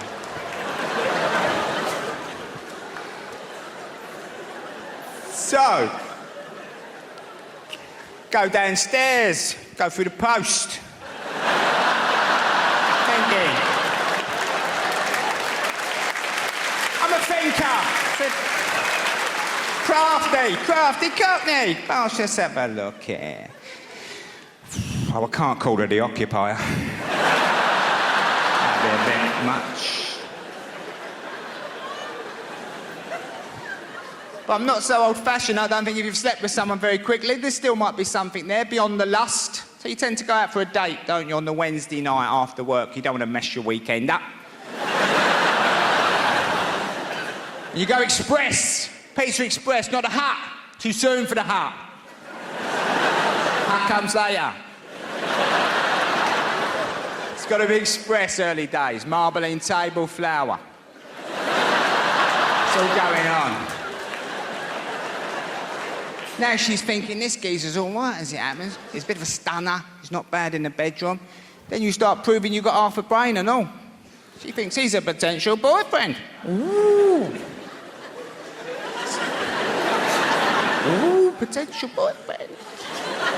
Suddenly you're getting this speech halfway through the 4 seasons. Listen, can I assure you, it's not my usual practice to sleep with men as quickly as I happen to have slept with you. And I'm like, relax, homeowner.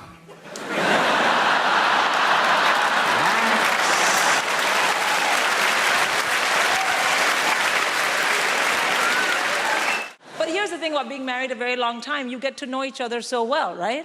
I mean, my husband knows me well. I know my husband so well at this point that we can have a full-blown argument from start to finish, and he's not even home. You know? So, this year, I have been married 21 years. Thank you. Thank you. I know it looks like I could have been a child bride, which, where I'm from, totally possible. Anyway, but I wasn't a child bride. Anyway, so 21 years. And here's what I've learned in 21 years. That to stay married and stay happy, because it's not naturally the same thing, to stay married and stay happy, what you must do is keep your focus on what is important. Keep your focus on what is important. Let everything else fall away. See, I'll explain. The other day, my husband and I were having an argument, a face-to-face one, the one where he's actually at home. So we're having an argument, and, I say argument. The fact is, after 21 years, my husband and I don't really have arguments. We have throwdowns. You know, throwdown, like MMA level. Do you know what MMA is, sir? Yeah, marriage martial arts. Proper MMA level. No matter what the topic, my husband and I both always bring it for everything. Because we know that after 21 years and 3 kids, nobody is fucking going anywhere. Right? We are just trying to get to the end of this somehow.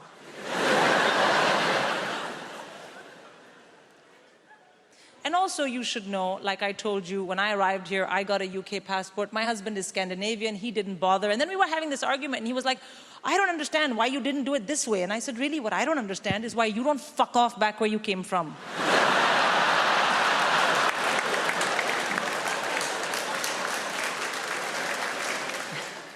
Apollo, I cannot lie to you, it felt pretty good. Oh my God, what a great phrase. I am totally on board with it now. Knock yourselves out. Such a good feeling it gives you afterwards, you know? The problem was it bothered our children a little bit because we were having lunch. It was Sunday.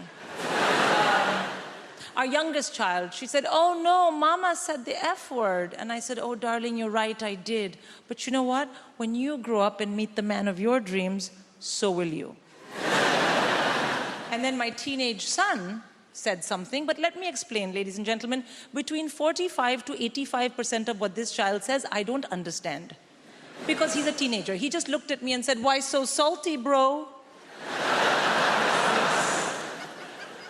And then our middle child, apart from being somewhat fractured, she's also very woke. By which I mean she doesn't understand the difference between racism and a joke about racism. So she got very upset and she said, you can't say that to Dad, that's racist. And I said, racist? Look at my face. I can't be racist. Everybody knows only white people are racist. Oh, she got angry. She stomped out of the room. And I was like, oh, come on, darling. Sorry, it was a joke. I know, you're half white. Oops. My name is Ardle. It is a real name. I am a real person. Don't worry, nobody ever gets my name right. Call me all sorts of things. Harry and Arnold and Aaron and Anal. That was one, genuinely. Yes, I heard that over a tannoy system at a theatre in Norwich. Could anal come to the stage door, please? Lovely. Me being so passive, I just turn up and go, yeah, it's me, anal, what do you want? Of course, a lot of people call me Dougal. You know why? Simply because of a character that I played in a sitcom many years ago. And just before I start, I'd like to get something off my chest, if you don't mind. Because of that character that I played in this show called Father Ted, a lot of people think I'm actually stupid. They think I'm the stupidest person in the world and they feel sorry for me. Only last week someone stopped my wife in the street and said, is he as stupid in real life? And I wouldn't mind, but I was standing right beside her at the time. I'm talking to her like she's my carer, not just my wife. And this is a true story, and I'm going to tell you this and then I'm going to move on. A couple of years ago, I was in a taxi. I arrived at Dublin Airport. I live in Dublin, and I jumped into a taxi, and I asked the taxi driver to take me home. I gave him the address. I didn't just assume he knew where I lived. And the taxi driver just wanted to talk about this show that I was in, Father Ted, and he was looking at me with pity, and he actually asked me at one point, he said, do you remember being in it? This is my life. People wonder why I do this. Why I travel up and down the country week in, week out, try to convince strangers that I'm a normal, intelligent human being. Well, that's the reason. Anyway, I'm in the taxi, and I'm trying to change the subject to anything at all, sport or politics, and I'm trying to impress the taxi driver with my knowledge, and I'm using big words to impress him, like utensil and testosterone, and we were getting on fine. We were about 20 minutes into the journey. This is absolutely true. I suddenly remembered that I have a car. Some of you are ahead of me. And 3 days previously, I parked my car at the airport car park. And I just couldn't tell him. I couldn't bring myself to tell him. I know how the world works. One little slip up, you'd never be allowed to forget it.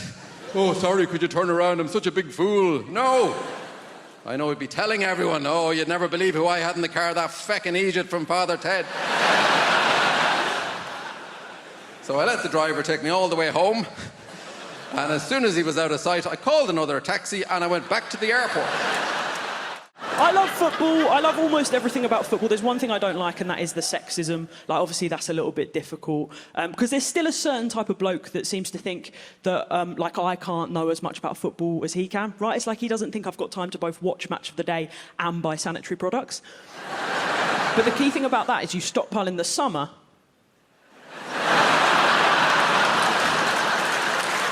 So you're ready for when the season starts in the winter. I love these guys, though. I call them the proper footballing geezers. You've probably seen them knocking around. They're big guys, massive fucking heads, big thick neck veins where they store all of their repressed emotions. Weirdly, they're always very active on Twitter for some reason.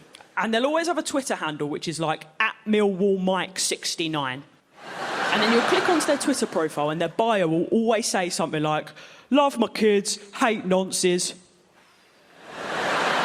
And you're sort of thinking, come on, Mike, pick a side.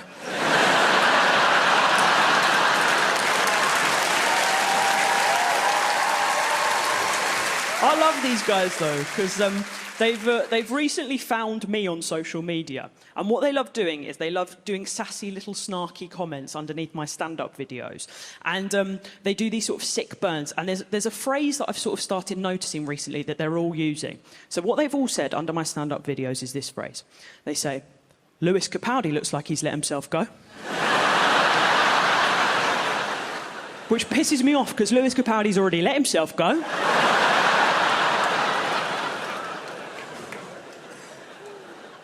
I feel what they're trying to do by comparing me to a plus-size man is to imply that I'm ugly. It doesn't bother me as an insult. Honestly, it doesn't bother me as an insult. I know that I'm ugly. Not in a self-deprecating way, just in the way that all British people are ugly.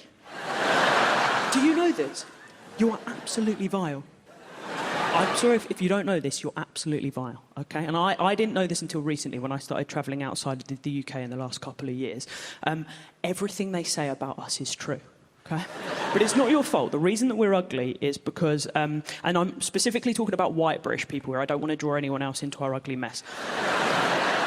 The reason that we're ugly is because back in the day, the Vikings came over, stole all of our hot women, took them back to mainland Europe, which is why everyone in Sweden is smoking hot, and we look like someone put a wig on some Billy Bear ham.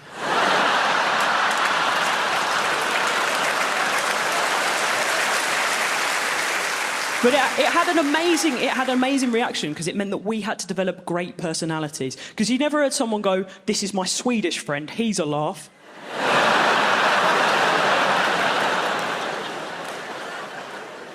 So I would say that I'm British hot, which is ugly but a hoot. So I love football, as I say, and I kind of get these blokes that are a bit toxic, because football makes me toxic too. I do worry about my toxicity, though. Like, I've got a girlfriend now, and I don't let her watch me watch the football, because she saw me watch the football once, it almost ruined our relationship before it had even started. So what happened was, she came into the living room, she said to me, "Chloe, why are you laughing?" And I had to explain that Chelsea had just gone 3-2 down, and the camera had panned to a crying child. I was filming the traffic, and before I knew it, I was surrounded by area boys. These are the local gangsters in Lagos. Going, "Give me your camera, we will kill you, you cannot film us. Give us the camera, give us the camera." And I was like, "Guy, oi! I'm from Hackney, get out of here!"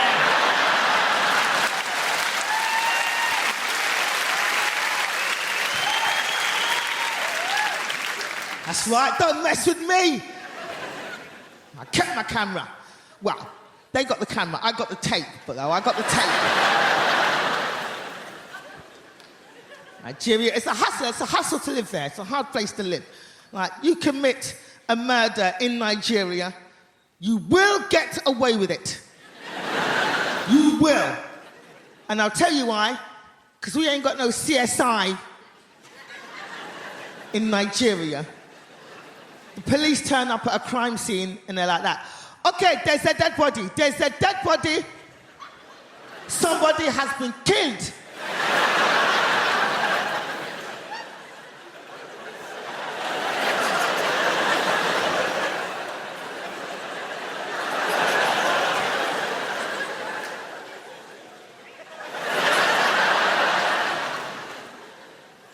Did you do it?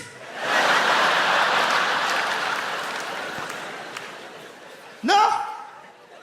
Oh, shit. We will never catch the killer. But it's not Nigeria, it's not just Nigeria. I've been all over the world, I've experienced different things, you know. I went to the Caribbean, went to Jamaica. Any Jamaicans in? I went to Jamaica, I was over there. And I was over there with my friend, and my friend's great-grandfather died while we were there. And we went to the funeral home to pick up the body. And as I said, it's a hustle to live out there. There was a guy outside the funeral home trying to sell us stuff as we went in. He came up to us like that. "Psst, psst, come here, come here, come here. You want to buy a cheaper coffin? Go inside, get the body, bring it in the alley out the back. I'll meet you on the other side." That wasn't the worst of it, people. That wasn't the worst of it. We went in to pick up the body, and none of the bodies were labelled. I will repeat that. None of the bodies were labelled. We're like that. "We're here to pick up Mr. Spencer." And the guy was like that. Right, Mr. Spencer. Mr. Spencer. Which one looks like a Mr. Spencer? You're going to have to look yourself. Come and have a look yourself. Come. Open the coffin. Is that Mr. Spencer? That's not Mr. Spencer? No? All right, then come. What about this one? Is this one Mr. Spencer? Look inside, man. I know it doesn't have any face, but do you recognize the flip flap? No, that's not Mr. Spencer. All right, come. What about this one? Look inside, man. Look inside. Is that Mr. That's not. What are you crying for? That's not Mr. Spencer. What are you crying for? Is that Mr. Spencer? No. Is that Mr. Spencer? No. Is that Mr. Spencer? No. What about this one? No. What about this one? No. Well, after about 20 bodies like that, forget it. Give me that one.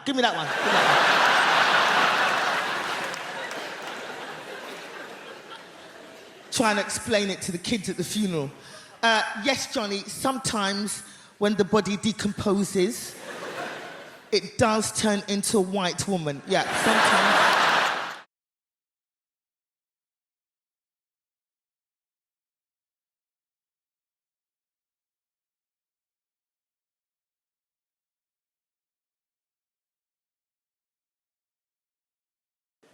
If I'm totally honest with you, though, I think Christmas comes around a little bit too quick, you know? Another Christmas, another load of presents that I've got to sit down on the floor and try and play with my daughter. I'm still working on the jigsaw from last year. It's a 48-piecer, you know. I've done 5 edges, but, you know, it's a long-term project. I do find it difficult sometimes, you know, being a dad in the dark. It has its complications. When she was little, like little, she loved going to the farm. I hated the farm. Do you know what the farm is to me? Just a series of fences over which are different smells of shit. She was like, what animal's that one, Daddy? I was like, I have no idea, sweetheart, but it smells worse than the last one. Not as bad as the first 2. And then she turned like 4. She loved going down the park and kicking a ball around. I couldn't commit myself without destroying people's picnics. She was big into hide and seek for a while. The problem with that was every game came with a very real possibility that she might die of dehydration while she's waiting for me to find her. I mean, we did play it. We live in a 2-bedroom flat. We've got this big, vast communal garden out the back. You know, I remember us playing it out there. She was 4, playing it outside, just putting a little show on for the neighbours. She ran off to hide because she hadn't yet realised that she didn't actually need to hide. She just needed to be quiet, really, didn't she? I mean, she could have just stayed there. But she ran off to hide. And it wasn't a quiet hide, it was a giggly hide. The game was I had to follow the giggling till I found the giggling behind a tree, and then I had to chase the giggling back to where we started from. And then she'd say, OK, Daddy, your turn to hide now, Daddy. I said, well, I can't, can I, sweetheart? Because I can't see where I'm going to go and hide, because I can't see where to hide, so I can't hide, can I? She said, that's OK, Daddy. I'll show you where to hide. You can hide where I hid.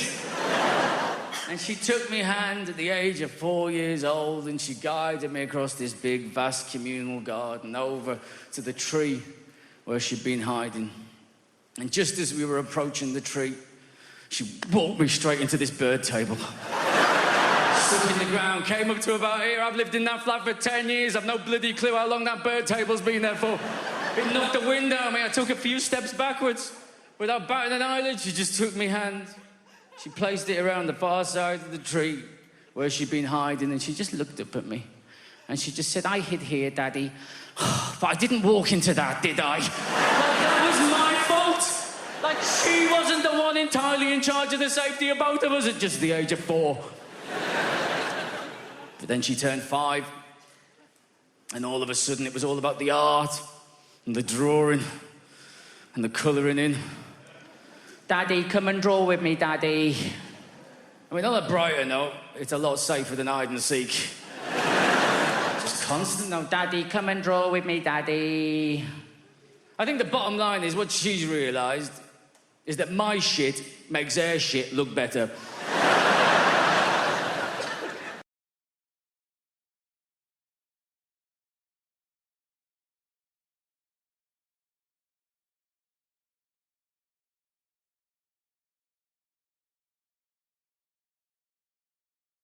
My daughter and I were really close. I took her out for some festive cocktails last week, and we went to one of those lovely fancy sky bars down on the south bank of the Thames. And as we were queuing to get in, they were doing very, very thorough bag checks on the door. My daughter's face just fell, and she said, Mum, they won't suspect you. Can you put my weed in your pocket? Oh, that's what's gone wrong here, hasn't it? Can you put my weed in your pocket, please? And where was I going to put my cocaine? But we got in, we had the most wonderful night, and we kept getting free cocktails. There was a very, very good-looking young waiter, wouldn't let us pay for a single thing. At the end of the night, that waiter came over, he bent down, he said to my daughter, he said, if you weren't here, I'd take your mum home with me. I couldn't believe how long it took to get an Uber for my daughter. It was...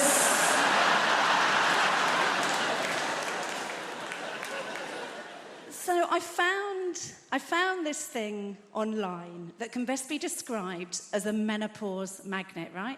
I don't mean George Clooney. This is literally a magnetic device to help a woman through the menopause. This thing arrived in the post. It said it would help me with my mood swings and my hot flushes. And what you do is, I know this sounds weird, sir, right? But what you do is, you put a magnet on the front of your knickers, you put a metal disc on the inside of your knickers. It keeps the magnet securely and discreetly in place. And that bit works so beautifully. But what they don't tell you on the menopause magnet packaging is when it is tucked neatly and very discreetly in your pants, distinct possibility you will find yourself metallically attached to the self-checkout in Waitrose.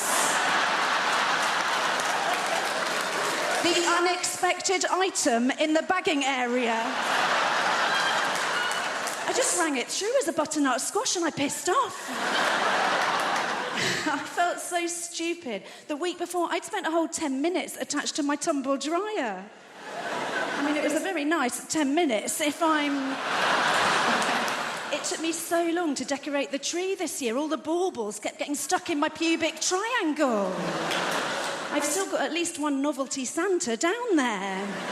But no, they're really powerful magnets. Honestly, so if you've got any metal fillings, I'd shimmy back a bit and shut your mouth.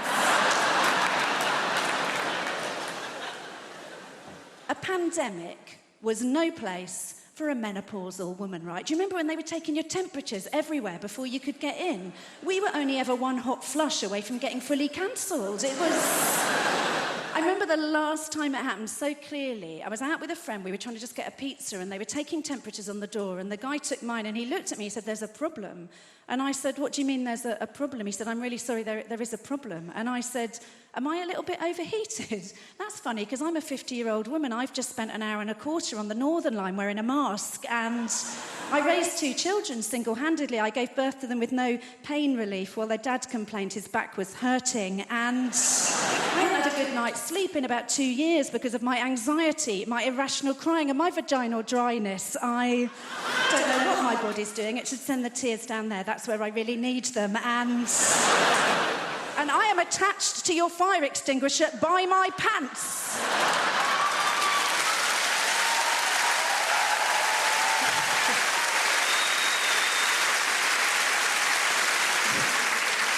Turned out the problem was with the card machine. You had to pay on the app, so... I grew up loving trains, right? But there's one thing about the trains, other than the fact that I want them to run on time, that I really need them to change, right? And it's this announcement that goes, see it, say it, sorted. Have you heard this? Now, for those that haven't, see it, say it, sorted is an announcement on trains, which basically means if you see something suspicious, call the British Transport Police. But we all know what they really mean by suspicious. If you see a brown bloke with a rucksack, give us a fucking call. Now, I've never liked See It, Say It, Sorted, because for a start, it just raises fear and suspicion constantly. Second, it doesn't get to the heart of the issue, what they really want us to do, which is racial profiling.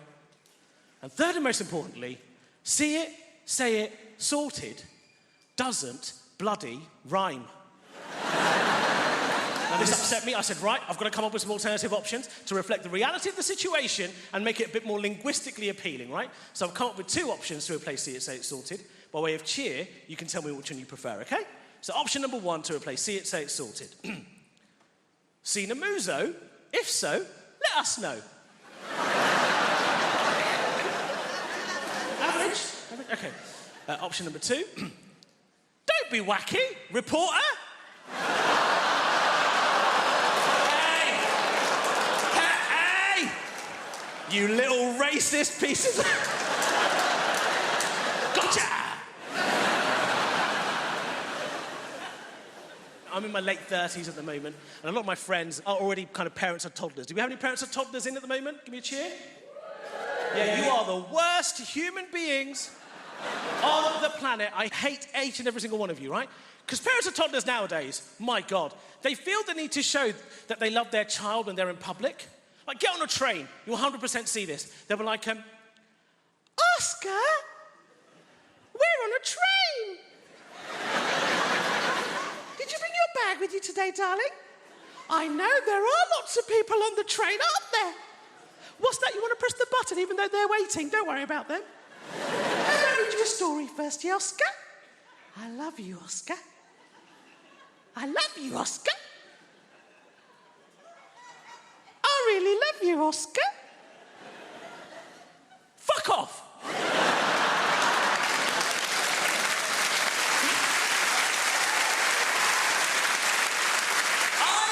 I understand and assume that you love your child. I don't need to see this performance parenting. Now, I don't have any children. I've got a little nephew. When I get my nephew along, I think to myself, I don't want to miss out on the opportunity to be a complete dick in public. So I get my nephew, I sit him down, I say, hello, Ali. We are on a train. Did you bring your rucksack with you today?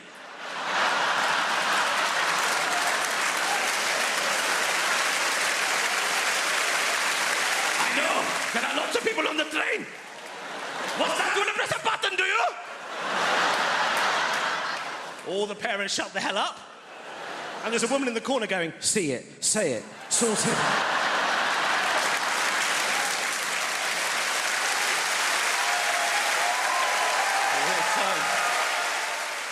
So I've moved house recently and now I have a wife. Thank you. I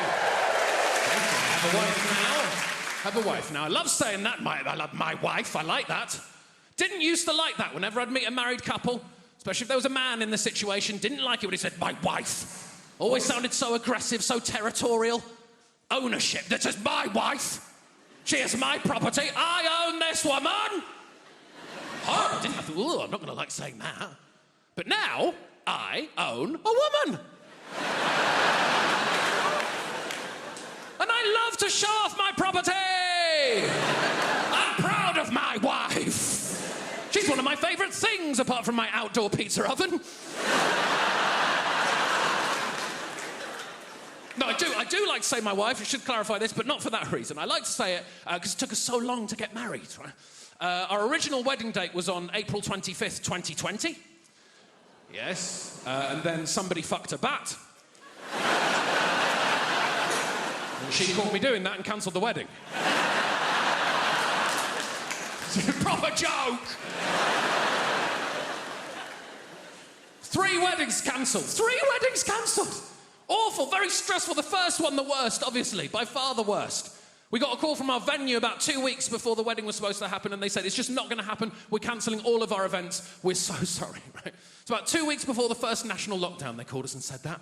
And that is devastating, to be told that you are not allowed to marry the person that you love most in the world, that you want to spend every single minute of every single day with. And then 2 weeks later, the government told us we had to spend every single minute of every single day together. And as we all found out, that is too long to spend with anyone. No matter how much you love them, you need a minute off now and again. It's done mad things to our relationship. We're basically the same person now. We share everything, especially since we've got married. Don't know if you know this, if you're about to get married, I'm going to let you in on something. You have to share everything, including, and I didn't know this was one of the rules, a Google Calendar. No one told me. I got a bit of a shock. 2 weeks after we got married, I was in a meeting with people at work that I didn't really know that well. Work people. Practical strangers. At the end of the meeting, we had to go round the table and read out what we had coming up in the week following so we could put a new meeting in. I announced to this room full of practical strangers that the following Wednesday I had my smear test.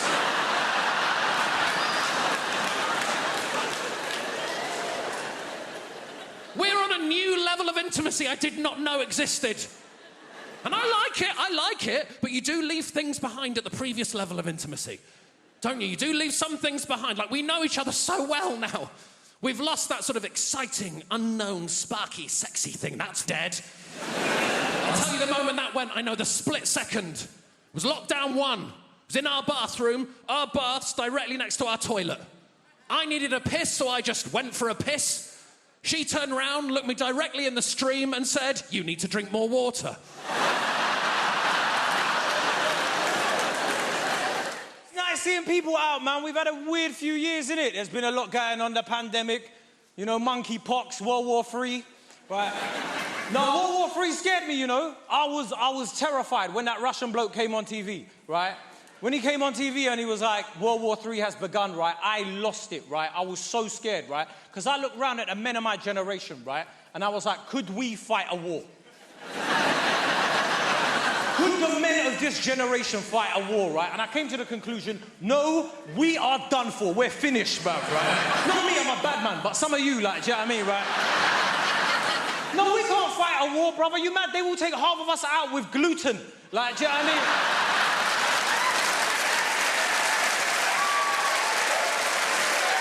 Be real, man. They won't even need to drop bombs. They'll just drop blue top milk over the front lines, right? Just see all of us just shitting everywhere, like, crying like, where's the gender-neutral toilet? Shut up, it's a war, bro!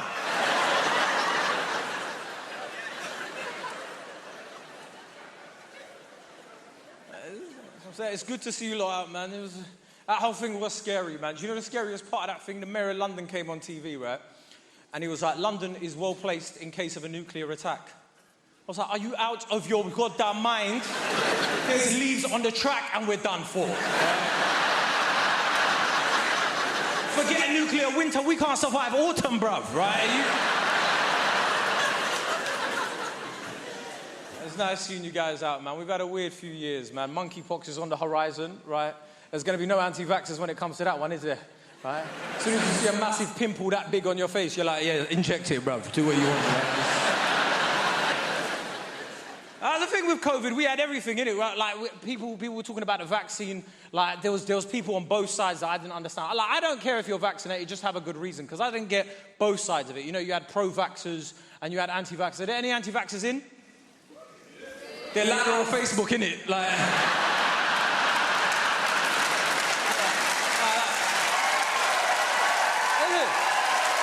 Like, you look... Those anti-vaxxers are loud on Facebook, innit? Like, Bill Gates, he's taking your soul. You lot are sheeple. All right, shut up, man. Right? I don't get the pro-vaxxers either. You know, like, the way they're like, there's absolutely no reason not to get vaccinated. There's absolutely no reason. It's like, of course there is. There's reasons for some of the most horrendous things in the world, like listening to R. Kelly's music. Do you know what I mean? Like, there are reasons. What, you're going to tell me there's no reason to listen to R. Kelly's music? Are you mad? Right? What, you want me to never watch Space Jam again? Are you out of your mind, bruv, right? Listen, there's reasons to listen to R. Kelly's music. As much as you want to deny it, there's reasons, right? Say you're in a Squid Games type scenario, right?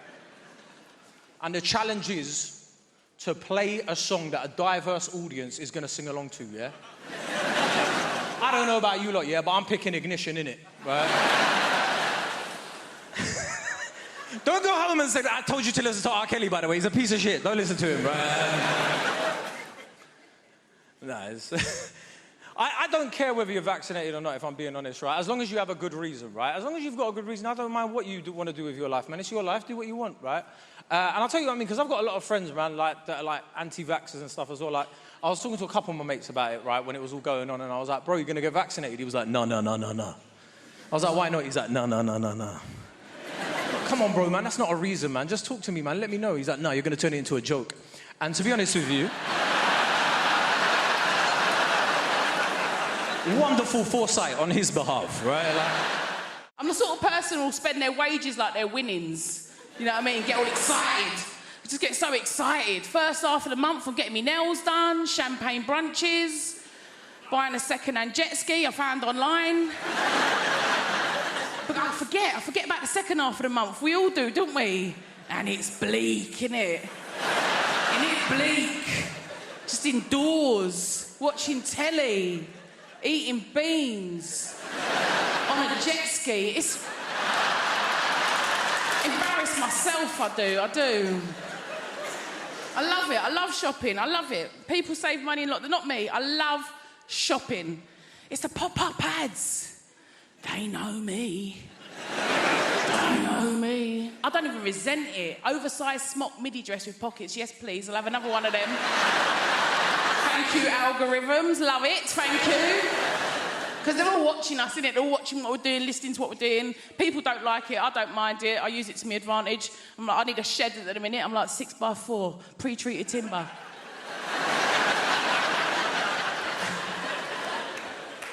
Works every time, but people get paranoid. Don't ever like to get paranoid. Like my mum, paranoid. My mum is paranoid. She won't have a smartphone, not a computer in her house, nothing. She's like, they're watching you, Lord.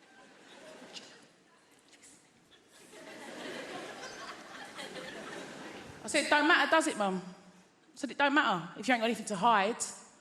Do you know what my 73-year-old mother said to that? I have. I thought... Slow down, top girl. Say nothing, say nothing. Nutter. She's right, of course she's right. You had to do what you had to do to get through lockdown, that's what I say.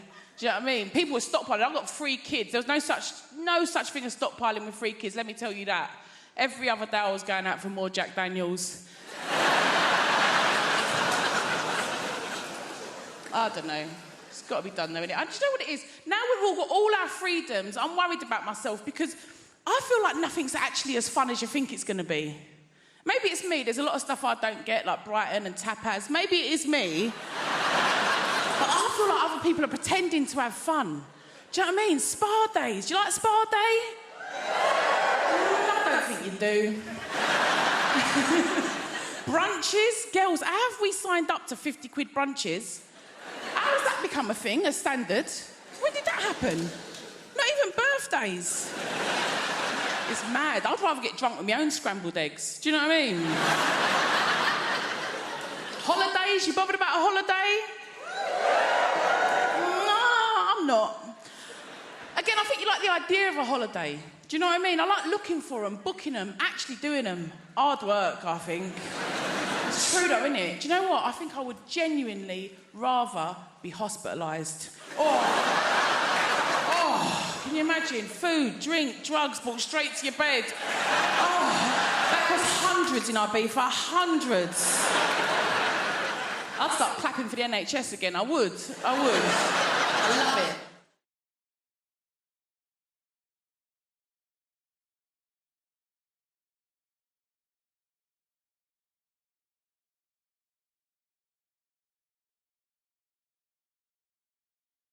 I wanted to tell you this because, as I'm saying, I am dating a lot of older guys, but I also realize, as much as I say that I am 40, I know I don't look 40, right? So I get a lot of guys who are talking to me who are like 27, 28, and I can't get over the fact that, like, when I was 18, you were 6. Like, I can't do that. It's so weird, right? But he's talking, he's, like, stepping up to me, and I'm like, I don't even get how this works. Like, if we hook up, do I have to drop you off at school tomorrow? Like, how does this work, right? So I'll get talked to by guys who are, like, younger, and I think that a lot of you don't realize how much some of us women mean business, okay? So here's what I need you to do. Like, men in your 20s, if you are ever in a position of talking to a woman who appears to be at least 30 years old, okay, and you are not available, all right, you got a wife, a partner, a girlfriend, a fiance, whatever it is you have, you are not available, you need to let us know, all right? In the first 5 minutes, you gotta bring that bitch up, all right? Just be like, my wife has a face as well. Like, whatever it is,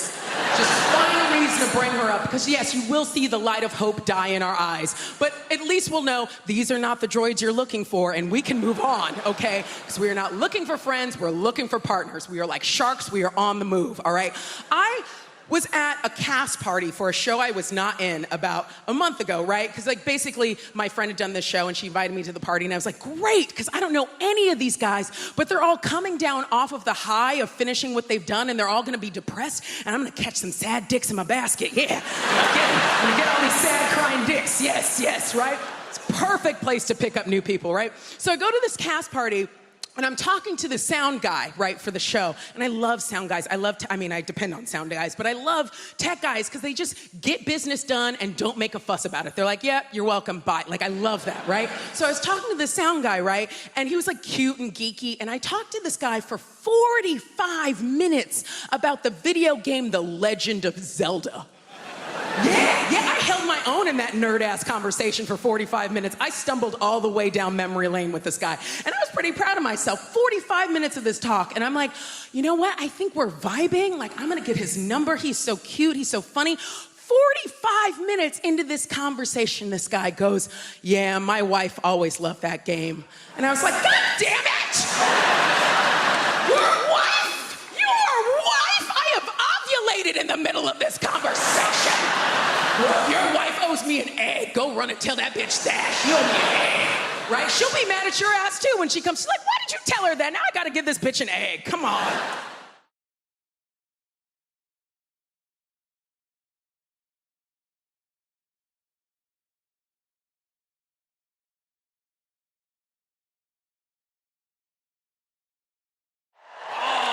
We have a great show for you tonight. We have a fantastic show. Very funny comedians. I know funny. Very funny. People always ask me who I think is funny. That's the number 2 question I get asked as a comedian. The number 1 question I get asked as a comedian is, have you ever died? Soon as you tell someone you're a comedian, the first thing they want to know, oh, you ever died? Oh, what's it like when no one laughs? Oh, tell us about the worst gig you've ever had in your life. Please, relive for me, in minute detail, the worst moment of your professional career. Have you ever really died? It's like saying to a doctor, tell us about the last patient you lost. What happened? With the family crying. I bet they were they? Yeah. People are such ghouls. It's the number 1 question. Have you ever died? Number 2 question, though, is what makes you laugh? People always want to know that from me. Who do you think is funny? And that's a nicer question. That's more understandable. You know, I make people laugh. People want to know what makes me laugh. In the same ways you might say to your hairdresser, who cuts your hair? Or you might say to someone in an Audi, who do you think drives like a cock? Same kind of thing. I like that joke. It's a short joke, it's a sharp joke, and also with that joke, I get to spot every Audi driver in the room. I can just see a pinched expression on your face there. All right, no need to be like that about it. I've done well for myself. It's a very reliable machine. And the fact that I can tell you're an Audi driver by the expression on your face means technically you've just given a form of indication. So well done. Good for you. Who knew you could do it? Yeah. Have you ever died? Who do you think is funny? You always get asked the same questions. That's why I don't like doing interviews. I love doing this job. This is great. I love standing here talking to you, though. But doing interviews, it's a necessary evil. It's part of the job. I having to answer questions. And I don't even like watching interviews. You'd rather watch a comedian tell jokes than talk about how they wrote them. You'd rather watch a singer sing songs than talk about their inspiration. You'd rather watch a sports person do their sport. You'd certainly rather watch a sports person do their sport. Come on now. Sports interviews can be turgid affairs at best. And then I hit it with my foot. You mean you kicked it? If you like. They're really interesting. And I'm not slagging sports people. It takes a great deal of single-mindedness to excel at a sport to a point where people want to interview you about it. But sports people are famous because they're good at sport, not because they're good at talking about sport. That's why you find a sports person who is good at talking about sport, the BBC will cream their knickers over them. We found a woman. She used to ride horses. That's a sport. And she's quite lively and engaging and charismatic. Put her on absolutely everything! Do not let her out of your sight. Even people I'm a fan of. Andy Murray. I love Andy Murray. Britain should be very proud of Andy Murray. He's done a lot to be proud of. He's won Wimbledon. He's Olympic gold medalist. And he put up with a lot of shit when he was named, 8th best in the world? Oh, you bloody loser, you. He's done a lot to be proud of. He's won Wimbledon, he's Olympic gold medalist, he's magnanimous in victory, he's humble in defeat. And he's a big comedy fan. He's been to see me live, I've met him, lovely bloke. But Jesus Christ. I cannot listen to him drone on one more time about how he won, stroke lost another tennis match. I can't do it. So then I hit it to him, and he hit it back to me, and I'm very good at tennis, but he is also very good at tennis. Some days I'm better at tennis than he is, but I think what's happened today was he was slightly better at tennis than I am, and that's maybe why he won the game of the tennis. Oh, for God's sake, man! I'm not very sporty, you can probably tell. I like hill walking. Doesn't really count as a sport. I like hill walking and camping. Proper camping, though. None of your glamping bullshit. Glamping. Derivation of the words glamorous and camping, where you stay in a yurt, which is more expensive than a hotel. What is wrong with you? A lot of people don't realise yurt is a derivation of the words yura and twat. A lot of people don't realise that.